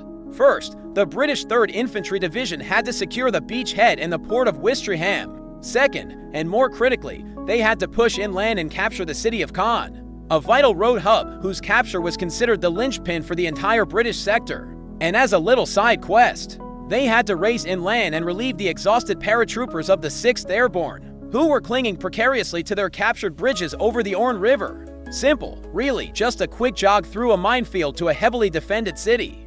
With a heroic rescue mission along the way, all before tea time, the landing at Sword went. Initially, better than at Juno or Gold, the naval bombardment was a bit more on target, and Hobart's funnies were, once again, the stars of the show. Sherman crab flail tanks thrashed their way up the beach, clearing paths through the minefields with their spinning chains of death. AVR East lobbed their flying dustbins at German concrete bunkers, cracking them open with brutal efficiency. The initial resistance on the beach itself, while fierce in pockets, was quickly and methodically suppressed. The British 3rd Division got ashore, established their footing, and began the grim business of pushing inland. But the real show, the moment that perfectly encapsulates the glorious insanity of the British at war, didn't involve a tank or a battleship. It involved a Scottish aristocrat and a set of bagpipes. Lord Lovat, the dashing, eccentric commander of the 1st Special Service Brigade, a unit of elite commandos, had decided that the proper way to invade Nazi-occupied France was with a touch of theatrical flair. As his landing craft approached the beach, shells were exploding in the water around them, and machine gun fire was stitching patterns in the surf. It was, by any rational measure, a terrible time for a concert, which is precisely why Lovat turned to his personal piper, a 21-year-old named Bill Millen, and gave him an order: "Pipe us ashore." Millen was, understandably, a bit hesitant. He pointed out that official War Office regulations expressly forbade the playing of bagpipes in a combat situation. Lord Lovat's reply was a masterclass in aristocratic audacity. "Ah," he said, "but that's the English War Office. You and I are both Scottish, and that doesn't apply." And so, as the ramp of the landing craft slammed down, Bill Millen stepped out into the chaos of Sword Beach, took a deep breath, and began to play heel and laddie. Unarmed, wearing a kilt, he strode up and down the water's edge, the defiant, skirling cry of the bagpipes cutting through the cacophony of battle. Men who were hunkered down in the sand looked up in disbelief, then grinned, got to their feet, and charged forward. It was ridiculous. It was suicidal, and it was magnificent. Captured German soldiers later said they didn't shoot him because they thought he had gone completely mad. They weren't entirely wrong. Cause, the British 6th Airborne Division, having successfully seized the vital Orne River bridges, is now isolated deep behind enemy lines and facing increasingly strong German counterattacks. Effect: Lord Lovat's 1st Special Service Brigade is specifically tasked to break out from Sword Beach and fight their way several miles inland, with the primary objective of relieving the paratroopers. Consequence: led by Bill Millen's bagpipes, the commandos successfully link up with the paratroopers at Pegasus Bridge, securing the entire eastern flank of the Allied invasion and preventing German armor from smashing into the side of the beachheads. With their motivational music sorted, Lovat's commandos began their desperate push inland. Their destination was Pegasus Bridge, a few miles away, where the exhausted paratroopers were hanging on by a thread. The commandos fought their way through snipers in the woods and machine guns in the villages as they approached the bridge. The beleaguered defenders heard at first a faint, otherworldly sound drifting over the fields. It was the sound of Bill Millen, still piping away, now playing Blue Bonnets over the border. The relief that washed over the paratroopers was immense. The cavalry, the kilted, bagpipe-led cavalry, had arrived. Lord Lovat strolled across the captured bridge, famously apologizing to the airborne commander for being 2.5 minutes late. While this daring link-up was a stunning success that secured the entire flank of the invasion, the main push for Khan was running into serious trouble. The British 3rd Division's advance began to slow, then stall. The Germans, recovering from their initial shock, were putting up a ferocious defense, and then the Panzers arrived.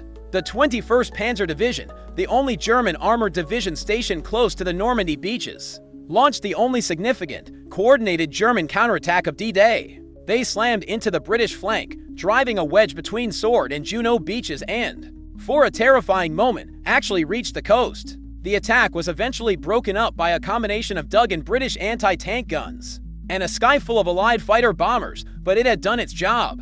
The momentum of the British advance on Caen was shattered. By nightfall, the situation on the British-Canadian front was a picture of heroic success and frustrating failure. They were ashore. They had linked up their beaches.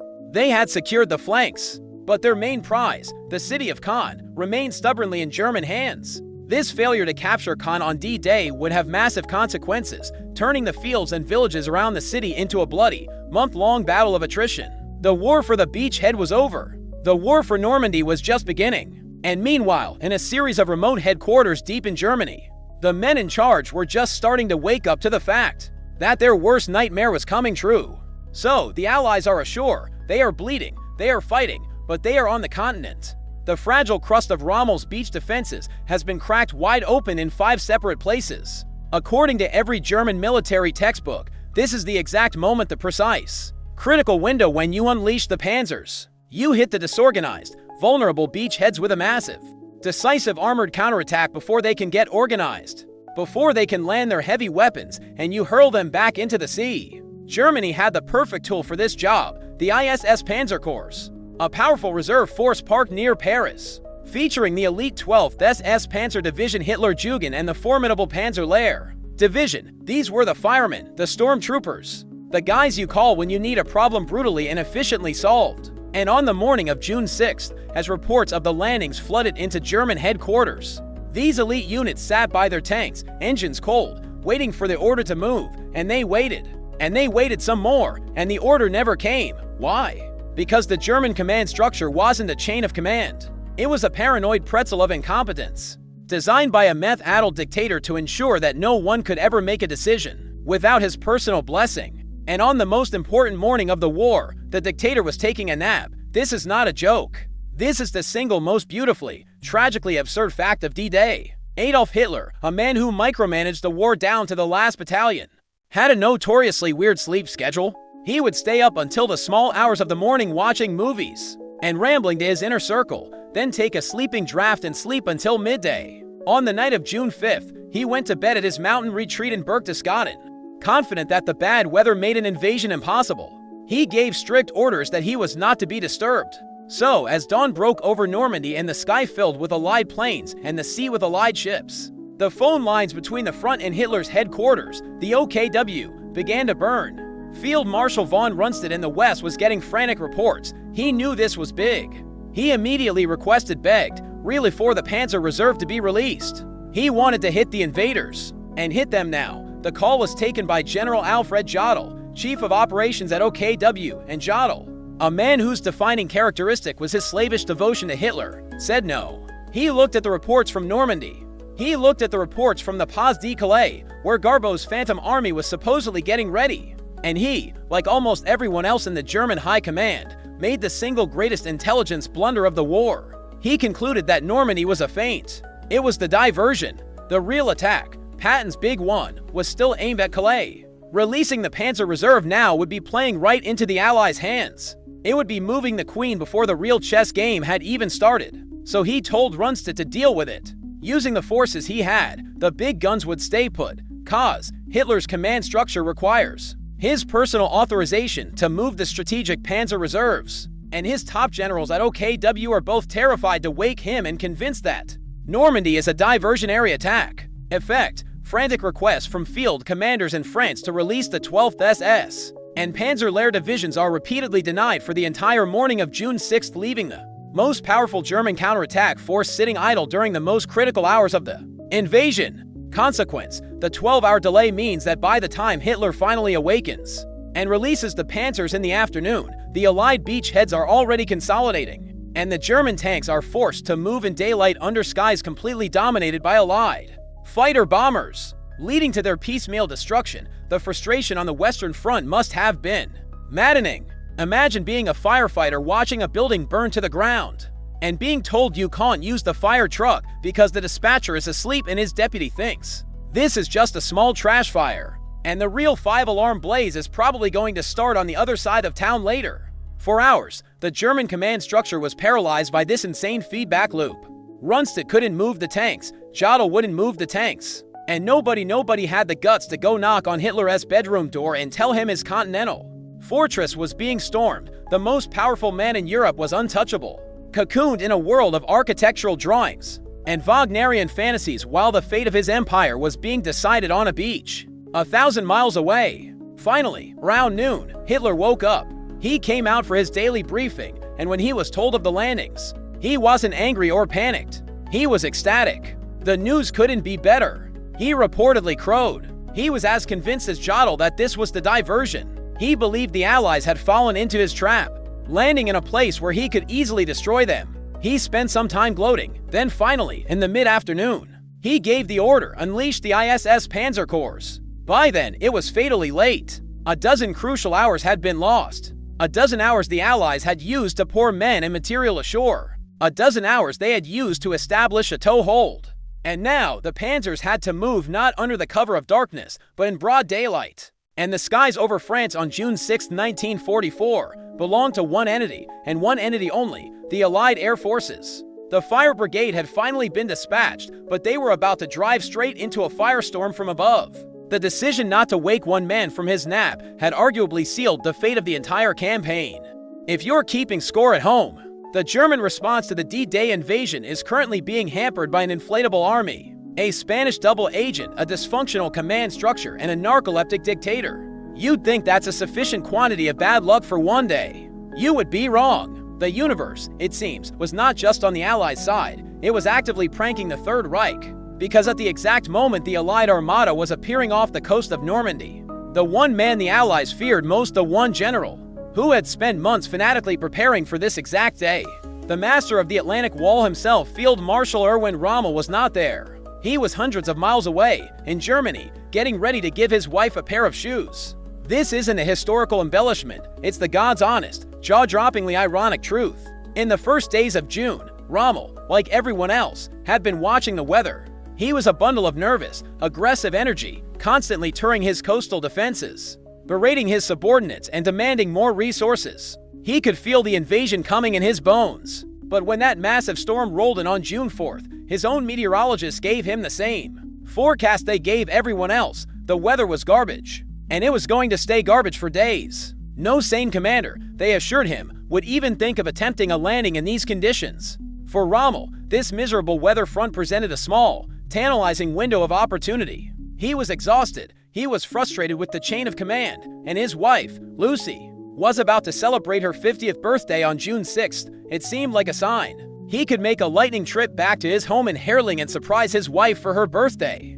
He even bought her a pair of sheet gray suede shoes in Paris, and then, more importantly, he could drive on to see Hitler at Berchtesgaden. He was determined to have one last, face-to-face showdown with the Führer, to demand personal control over the Panzer Reserves that Jodl and von Rundstedt were keeping from him. It was a calculated risk. He'd be back at his post in a day or two, long before the storm cleared and the Allies could possibly move. So, on the morning of June 5th, with the English Channel looking like a washing machine on spin cycle, Rommel climbed into his staff car and began the long drive home. He left his chief of staff, the cool-headed General Hans Speidel, in charge, with strict instructions to call him at the first sign of trouble.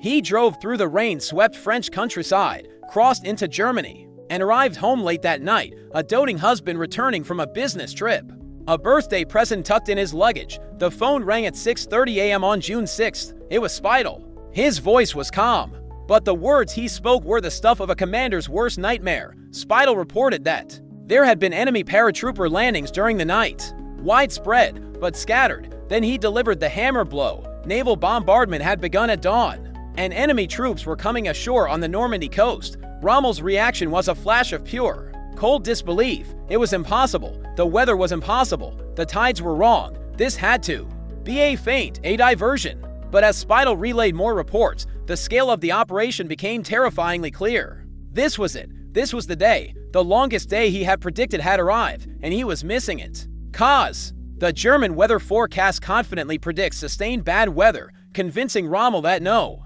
invasion is possible for several days. Effect: Rommel decides this is a safe window to travel to Germany for his wife's birthday, and to lobby Hitler for control of the Panzer Reserves. Consequence: his absence on June 6th creates a critical leadership vacuum at Army Group B headquarters, ensuring that the initial German response is even more hesitant and uncoordinated, as no one else has his authority or aggressive drive to force a counterattack.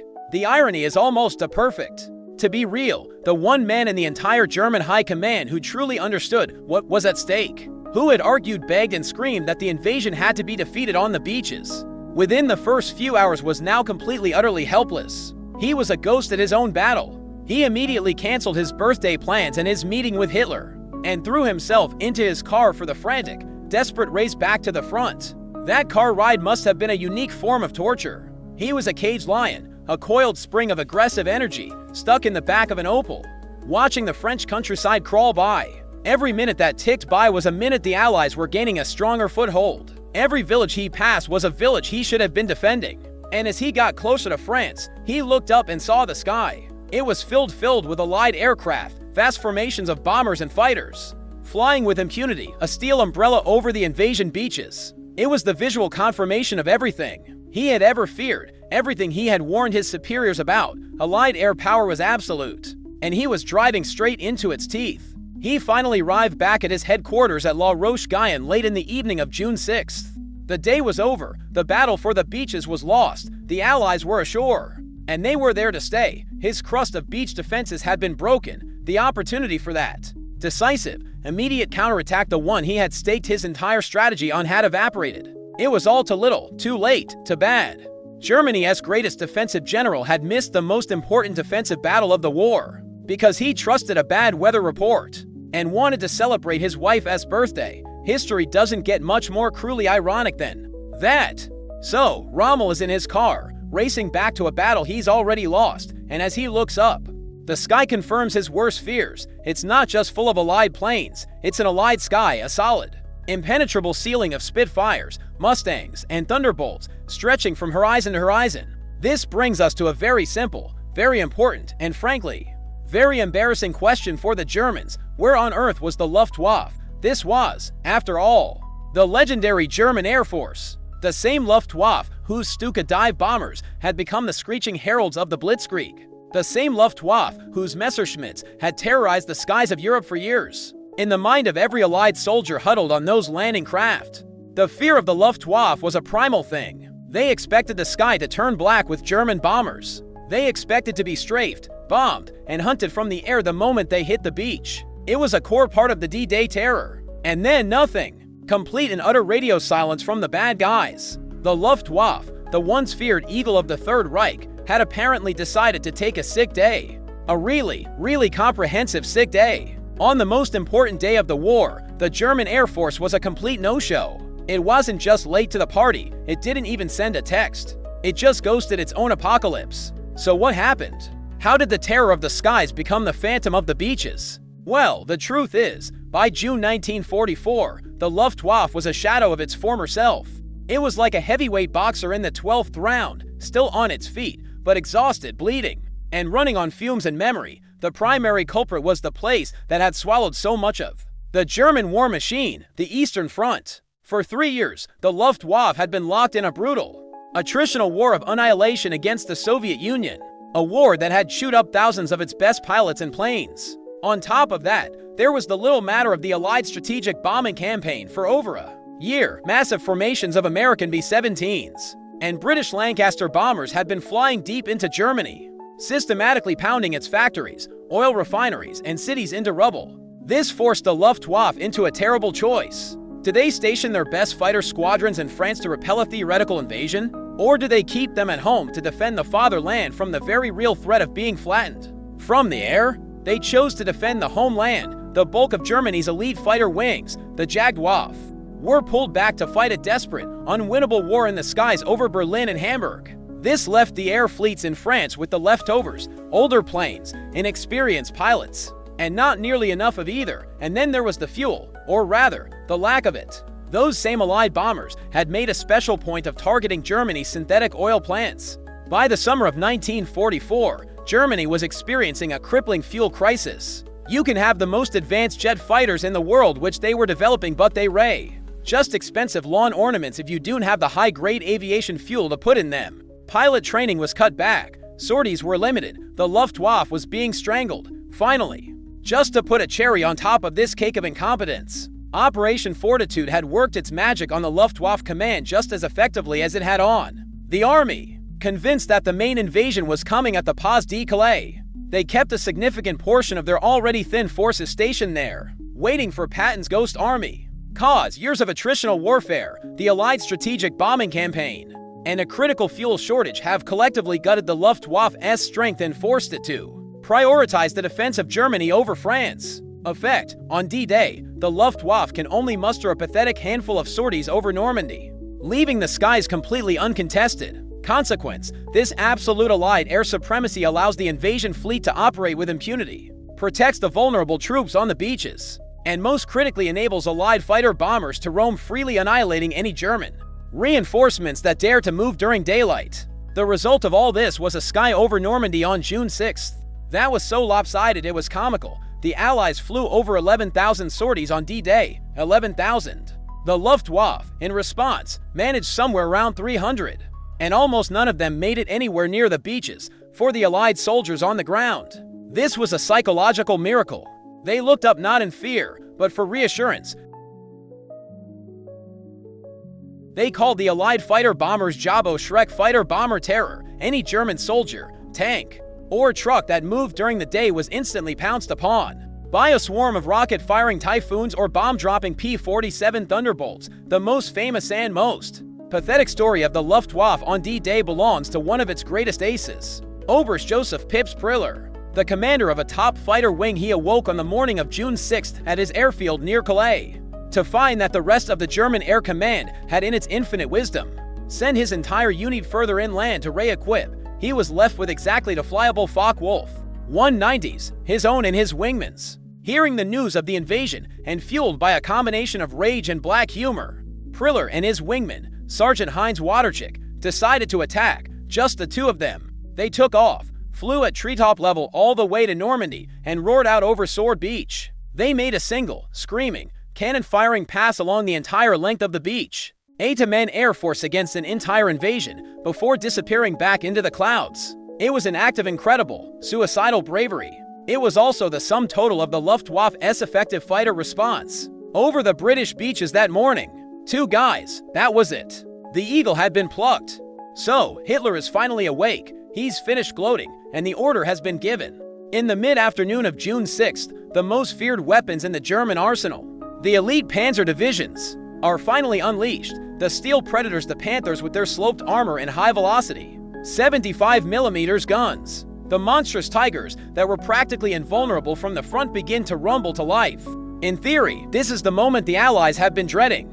This is the armored fist that is supposed to punch through their fragile beach heads and drive them back into the English Channel. In reality, the fire brigade had been dispatched so late they were about to arrive at a pile of smoldering embers, and their fire hoses were full of holes. The only armored unit close enough to make a difference on D-Day itself was the 21st Panzer Division, stationed near Caen. They were a veteran unit, but they were equipped with a hodgepodge of older German tanks and captured French models. Their commander, General Edgar Feuchtinger, spent most of the day in a state of supreme confusion, receiving a series of contradictory orders that basically amounted to attack everywhere at once, but also stay put. Finally, late in the afternoon, he got a clear order: drive through the British lines and seize the coast, and for a brief, terrifying moment, they almost did it. In the one and only major German counterattack of D-Day, the 21st Panzer slammed into the gap between the British on Sword Beach and the Canadians on Juno. They bypassed pockets of resistance, their tanks rumbling through the Norman fields, and by evening, a small reconnaissance group actually reached the coast at Lyon-sur-Mer. They were there. They could see the sea. They could see the incredible vista of the Allied fleet. They had done it. And then they looked up and saw a sky black with hundreds of Allied transport planes and gliders, bringing in the airborne reinforcements. The German commander on the scene took one look at this endless aerial armada and realized the horrifying truth. They weren't a conquering army. They were a handful of tanks on a beach, and they were about to be swatted like flies. His tiny force was quickly beaten back by British anti-tank guns and a merciless hounding from the air. The counterattack had failed. Meanwhile, the main event, the elite ISS Panzer Corps, was just starting its long, agonizing journey to the front. The 12th SS Panzer Division Hitlerjugend, made up of fanatical, battle-hardened teenagers, and the Panzer Lehr Division, arguably the most powerful single armored formation in the world, were on the move from their staging areas around Paris and Chartres. This was the Hammer. But the Hammer had to travel over 100 miles on French roads that had suddenly become the world's most dangerous shooting gallery. Cause: Hitler's delayed release order forces the elite panzer divisions to begin their critical movement toward Normandy in broad daylight. Effect: the German tank columns are immediately spotted by Allied reconnaissance. and become the primary targets for the thousands of Allied fighter bombers that have absolute control of the sky. Consequence: instead of arriving as a powerful concentrated force, the panzer divisions are bled white during their approach, with tanks, fueled trucks, and command vehicles being systematically destroyed from the air, turning a decisive counter-thrust into a disjointed and weakened trickle of reinforcements. And so, the hunt began for the Allied fighter pilots circling over Normandy. This was a turkey shoot. They called it a tank planking expedition. The German tank columns, stretching for miles along the straight, tree-lined French roads, were the perfect target. A British Typhoon pilot would spot a convoy, roll his plane over, and dive. The German crews would hear a faint whistling sound that grew into a terrifying shriek, the sound of the Typhoon S-8 rockets being launched. These rockets weren't particularly accurate, but they didn't need to be. A near miss could flip a tank, and a direct hit on the engine deck was catastrophic. The P-47 Thunderbolts would come in low, their 8.50 caliber machine guns ripping through the thin-skinned supply trucks and support vehicles that were the lifeblood of any armored division. The experience for the German tank crews was hell on earth. They were the masters of land warfare, encased in 70 tons of the world's finest steel, and they were being picked apart by enemies they couldn't even shoot at. They were forced to disperse, to travel in small groups, to hide in forests during the day and only move at night. But every bridge, every crossroads, every open field was a potential death trap. The advance to the front became a brutal, nerve-shredding crawl. The powerful, cohesive armored fist was being systematically dislocated, its fingers broken one by one, long before it could even be thrown. It's the ultimate strategic irony. The German blitzkrieg, the very concept of lightning war, was built on the close coordination of tanks and air power. Now, the Germans were being subjected to a supersized, industrial strength version of their own doctrine. The Allies had learned the lesson of 1940 all too well. They had built an air force so powerful that it had become a tactical eraser, capable of deleting enemy ground units from the map at will. Germany's most potent weapon, the Panzer Division, was being rendered impotent because it had lost its eyes and its shield in the sky. When the lead elements of the 12th SS and Panzer Lehr finally began to arrive near the front lines on June 7th and 8th, they were not the unstoppable tide of steel the Germans had hoped for. They were battered, depleted, and exhausted. They had lost dozens of tanks and hundreds of trucks without even seeing an enemy ground soldier. They were thrown into the battle piecemeal, used to plug gaps in the line and to stop the British advance on Caen, not for the grand, sweeping counteroffensive that might have changed the course of the campaign. The panzers had arrived, but they were too few, too late, and too beaten up to matter. The door to Fortress Europe had been kicked in, and the bouncers had been shot down on their way to the entrance.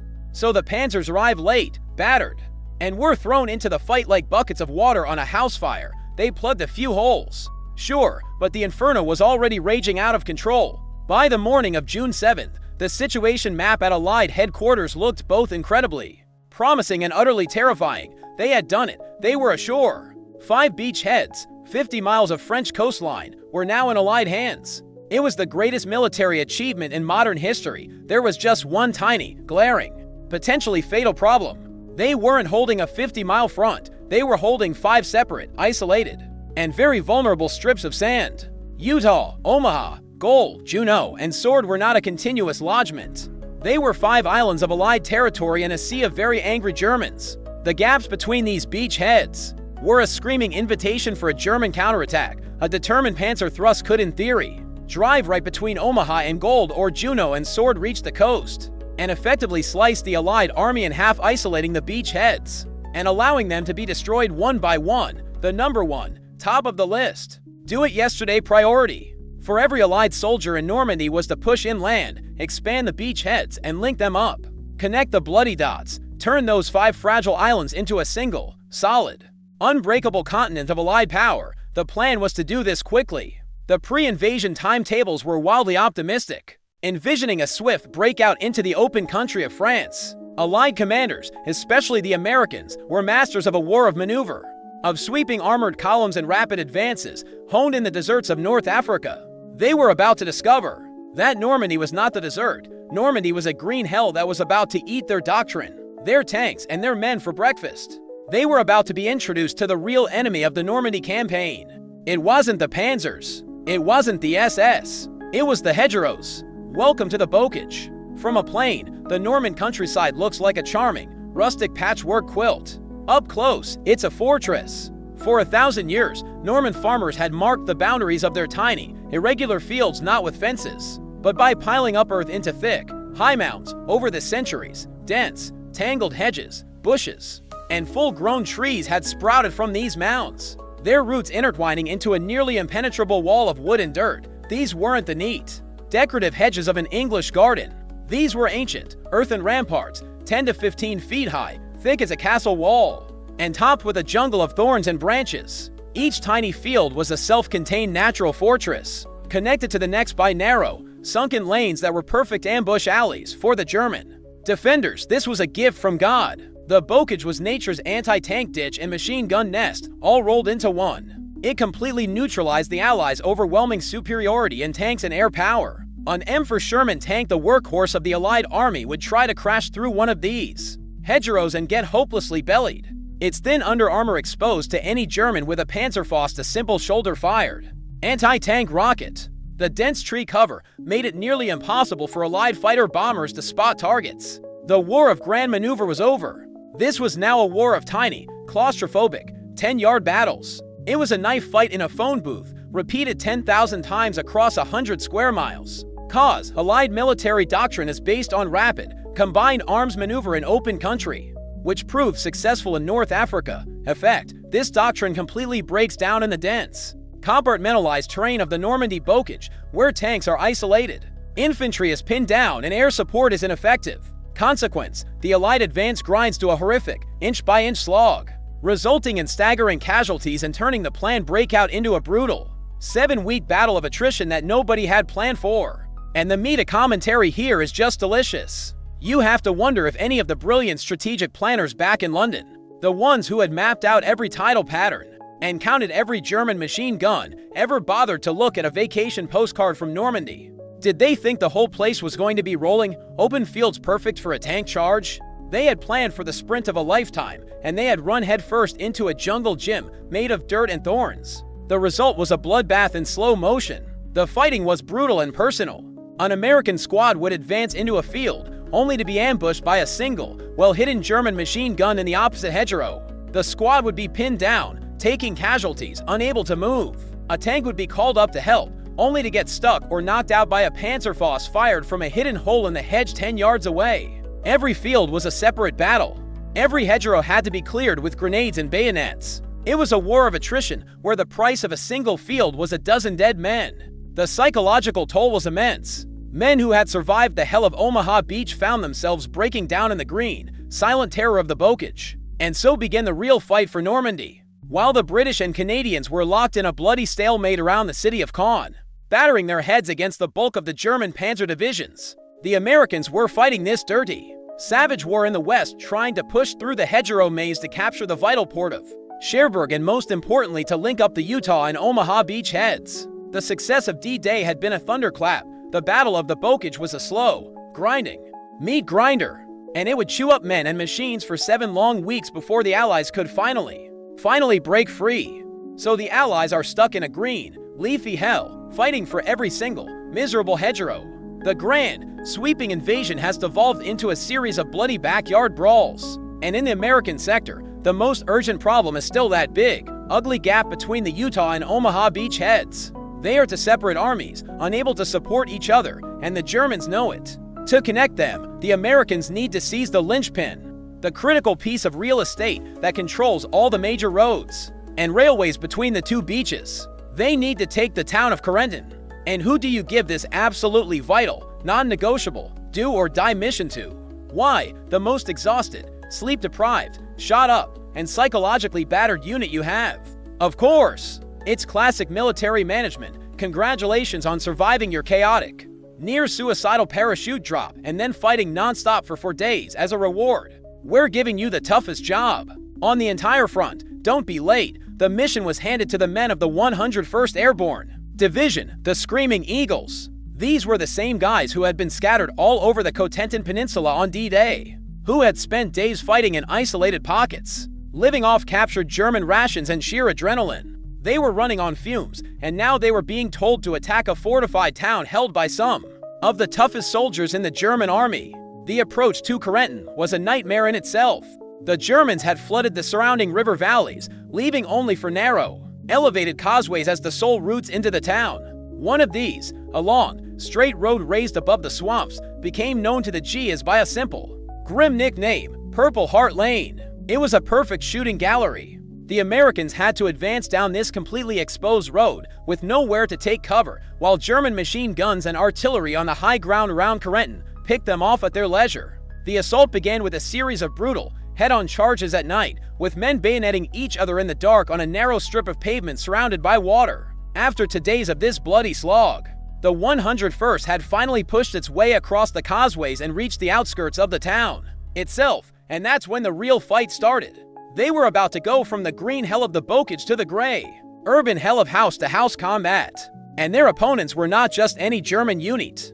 They were the German 6th Fallschirmjäger Regiment elite German paratroopers, the Green Devils. These guys were tough, they were experienced, and they were defending Corentin with a fanatical tenacity, so you had the Americans screaming, Eagles versus the German Green Devils. It was the Paratrooper World Cup, and the prize was a small, strategically vital French market town. Cause, the Utah and Omaha beachheads remained dangerously separated, with the fortified town of Corentin controlling the only viable road and rail links between them.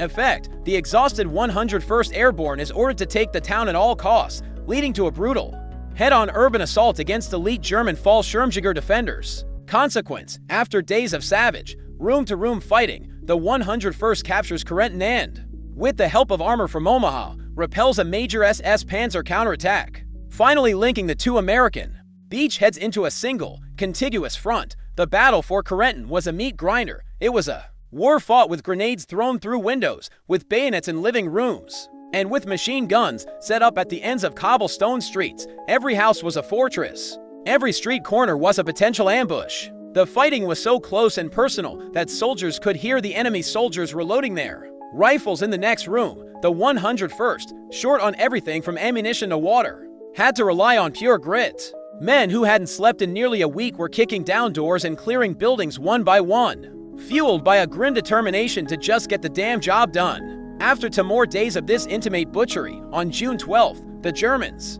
battered and low on ammo themselves, finally pulled back. The 101st stumbled into the center of the shattered town, victorious but utterly spent. They had done it, they had taken Corentin, but the Germans weren't finished. This piece of real estate was too important to give up without one last, massive fight.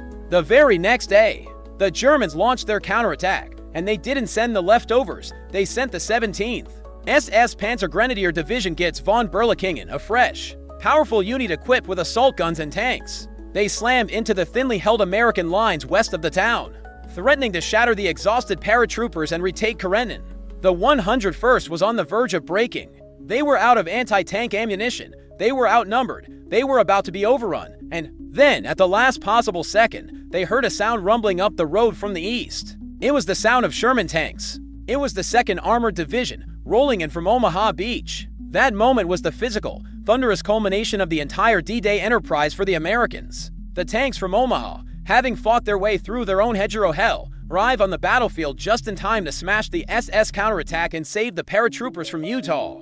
The link-up was complete. The 2 American beachheads were finally, irrevocably joined. The dots had been connected, not on a general's map, but in the fire and smoke of a desperate battle. By a handful of exhausted men who refused to break, the American sector was now one solid, secure front, but securing the front was only half the problem. Now they had to supply it, and you can't supply an army of 1 million men with landing craft alone. You need a port, and since the Germans weren't polite enough to just give them one, the Allies decided to bring their own. All right, so the beachheads are linked. The Allies have a solid, if bloody, foothold on the continent. They have 1 million men ashore, or on their way, and 1 million men, it turns out, are very, very needy. They need food. They need fuel for their tanks and trucks. They need millions of rounds of ammunition. They need medical supplies, replacement parts, cigarettes, and probably a truly unreasonable amount of coffee. An army, as the old saying goes, marches on its stomach, but the Normandy army was a ravenous, continent-sized beast that threatened to starve to death in a week if it couldn't be fed. This is the unglamorous, un-Hollywood, but absolutely decisive part of the war, logistics. The boring, brutal math of supply and demand. The problem was simple. You can't unload thousands of tons of cargo a day from landing crafts shuttling back and forth to an open beach. It's slow, it's inefficient, and the moment a decent storm rolls in, it stops completely. What the Allies needed was a port, a deep water harbor where big cargo ships could pull up to a pier and be unloaded around the clock by cranes. The primary objective for the Americans in the West was to capture the major port of Cherbourg for this very reason, but the Allies were not stupid. They knew the Germans would defend Cherbourg to the death, and they knew that when it finally fell, every single dock, crane, and warehouse would be systematically demolished into a useless pile of rubble. Relying on capturing an intact port was a recipe for disaster. So, they settled on a solution so completely bonkers, so audacious, that it still feels like something out of a Jules Verne novel. The plan was simple: if you can't capture a port, you bring your own. And not just a little floating pier, an entire, full-scale, deep water harbor, 2 of them. Actually, they were going to prefabricate to massive artificial harbors in total secrecy back in Britain, tow them across the English Channel in 1,000 pieces like the world's most complicated and heaviest Lego set, and then assemble them off the coast of Normandy in the middle of a war zone. The project's codename was Mulberry, and it was the single greatest feat of military engineering in the history of the world. It was pure, unadulterated industrial audacity. The scale of this thing is genuinely hard to wrap your head around. Each Mulberry harbor was designed to be the size of the port of Dover. It involved over 1.5 million tons of concrete and steel.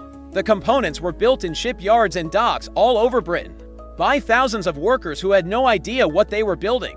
They were just told to build a giant concrete box or a weird floating bridge. First came the breakwaters to create a patch of calm water. They needed to build a seawall nearly a mile long. Step 1 was to sail a line of old, obsolete merchant ships and warships across the channel and then deliberately scuttle them in a shallow line. These were the gooseberries, a graveyard of steel that formed the initial barrier. Then came the main event, the Phoenix caissons. These were monstrous, hollow, reinforced concrete structures, some of them 60 feet high, and weighing over 6,000 tons, the size of a 5-story apartment block. These concrete leviathans were towed across the channel by fleets of tugboats, a surreal, slow-motion prey to floating buildings. Once in position, valves were opened, and they were sunk with pinpoint precision to the seabed, forming the solid, immovable walls of the new harbor. Then you needed the docks themselves. This was solved by the spud pier heads, which were platforms on giant steel legs that could be jacked up and down to stay level with the tide. And connecting these pier heads to the shore across hundreds of yards of water were the whales. Over 10 miles of floating steel roadways that rose and fell with the waves, creating a flexible, indestructible bridge for the endless columns of trucks. The Allies recognized that landing supplies over open beaches is unsustainable, and that any captured French port will be demolished by the Germans. They commit to the unprecedented engineering project of building to massive, prefabricated artificial harbors, the Mulberries in Britain, and towing them across the channel. Consequence: despite one harbor being destroyed by a storm, the surviving Mulberry at Romanches becomes the logistical heart of the invasion, allowing the Allies to pour in men and material at a rate that overwhelms the Germans and fuels the eventual breakout from Normandy. The assembly began just days after D-Day. It was a construction project on a biblical scale, happening just a few miles from the front lines, with German artillery occasionally lobbing shells at them just for fun. Tugboat crews, Royal Engineers, and U.S. Navy Seabees worked around the clock, wrestling these colossal concrete and steel puzzle pieces into place. Within 2 weeks, the Allies had done the impossible. They had built 2 of the largest harbors in the world, right on the enemy's doorstep. Mulberry A was assembled off Omaha Beach for the Americans, and Mulberry B, which would be nicknamed Port Winston, off Romanches for the British, and they worked beautifully. Trucks began rolling 24 hours a day, bringing the lifeblood of the Allied army ashore. Then, on June 19th, disaster struck. The worst storm to hit the English Channel in 40 years blew in and raged for 3 days. It completely destroyed the American Mulberry at Omaha, smashing the concrete caissons and twisting the steel roadways into scrap metal. It was a devastating blow, but the British Mulberry, better protected in the Bay of Romanches, survived. Battered but functional, Port Winston was now the single most important piece of real estate in the world for the Allies. Over the next few months, it would land over to 0.5 million men, 500,000 vehicles, and 4 million tons of supplies. It was the pipeline that fueled the war. The Germans had tactical genius, the Allies had concrete. And in a war of attrition, concrete wins. So, the Allies have their miraculous Mulberry Harbor pumping the lifeblood of war into a solid, unified front. They have total control of the air and sea. They have 1 million men ready to fight. By every metric, they should be halfway to Paris by now, sipping liberated champagne and complaining about the exchange rate. Instead, it's late July, nearly 2 months after D-Day, and they are still stuck in the world's angriest garden. The British and Canadians are locked in a brutal, soul-crushing slugfest with the bulk of the German panzers around the rubble of Caen, and the Americans are still getting chewed to pieces by the Bocage, fighting a claustrophobic, inch-by-inch war in that hedgerow hell. The glorious crusade has devolved into a miserable, muddy stalemate. Casualties are horrific, morale is plummeting, and the press back home is starting to ask some very awkward questions. The breakout hadn't just stalled, it felt like it might never happen. The problem was that the Allies were trying to solve a puzzle using the wrong tools. They were trying to fight a war of maneuver in a landscape that was basically a giant maze made of dirt. Every time they tried to concentrate their armor for a punch, the hedgerows would break up the formation, isolating the tanks and feeding them one by one to German anti-tank teams. They needed a new idea, a bigger idea, a louder idea. And the Americans, being Americans, came up with a solution that was beautifully simple and terrifyingly blunt. If the terrain is the problem, just delete the terrain. Enter Operation Cobra. This was the brainchild of the methodical, unassuming General Omar Bradley, and it was a plan that abandoned all pretense of tactical finesse. It was a sledgehammer. The plan was to concentrate an unprecedented amount of air power on one tiny, rectangular patch of the German front line just south of Saint-La. We're not talking about a few fighter bombers here. We're talking about 1,500 heavy bombers, B-17 flying fortresses, and B-24 Liberators, supported by another 1,000 medium bombers and fighter bombers. They were going to lay a carpet of high explosives so thick and so devastating that it would not only annihilate the German defenders, but literally vaporize the hedgerows themselves, blasting a flat, ugly highway through the Bocage. It was the military equivalent of solving a Rubik's Cube by putting it in a blender. On July 25th, the sky turned black. For 3 solid hours, a relentless, roaring procession of Allied bombers flew over a 6-square-mile patch of Normandy and turned it into the surface of the moon. They dropped thousands upon thousands of tons of bombs. The ground heaved and shook as if in a biblical earthquake. The sound was a continuous, deafening roar that could be heard for 100 miles. German soldiers in the target zone simply ceased to exist. They were atomized.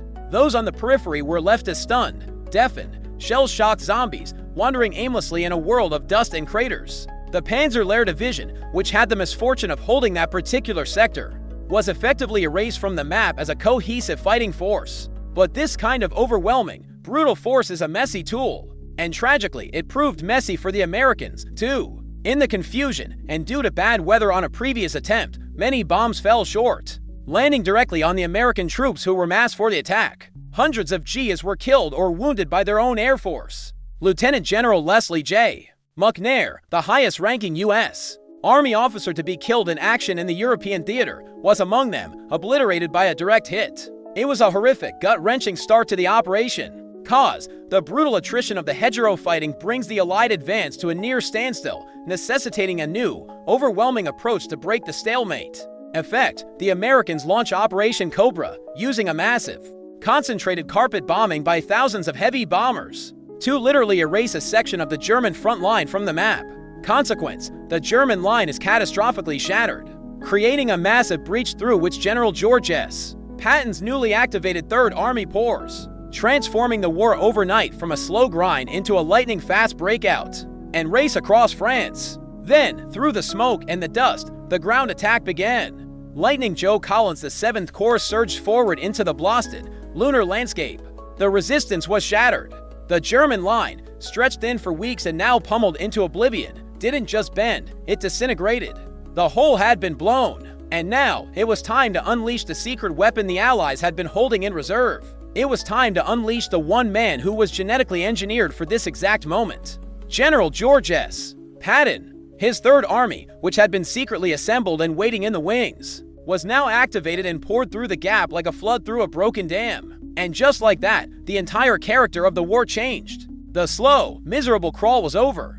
This was now a war of speed, audacity, and aggression. A Patton war. His armored columns didn't stop to fight. They bypassed strong points, drove deep into the German rear, and created chaos. They raced south, then swung east, their movement so fast that German high command had no idea where they were. One day they were here, the next they were 100 miles away, capturing supply depots and cutting off entire German divisions. The result of this breakout was the Falaise Pocket, where Patton's audacious flanking maneuver from the south and the British-Canadian push from the north trapped the bulk of the German 7th Army and 5th Panzer Army in a desperate shrinking pocket of death.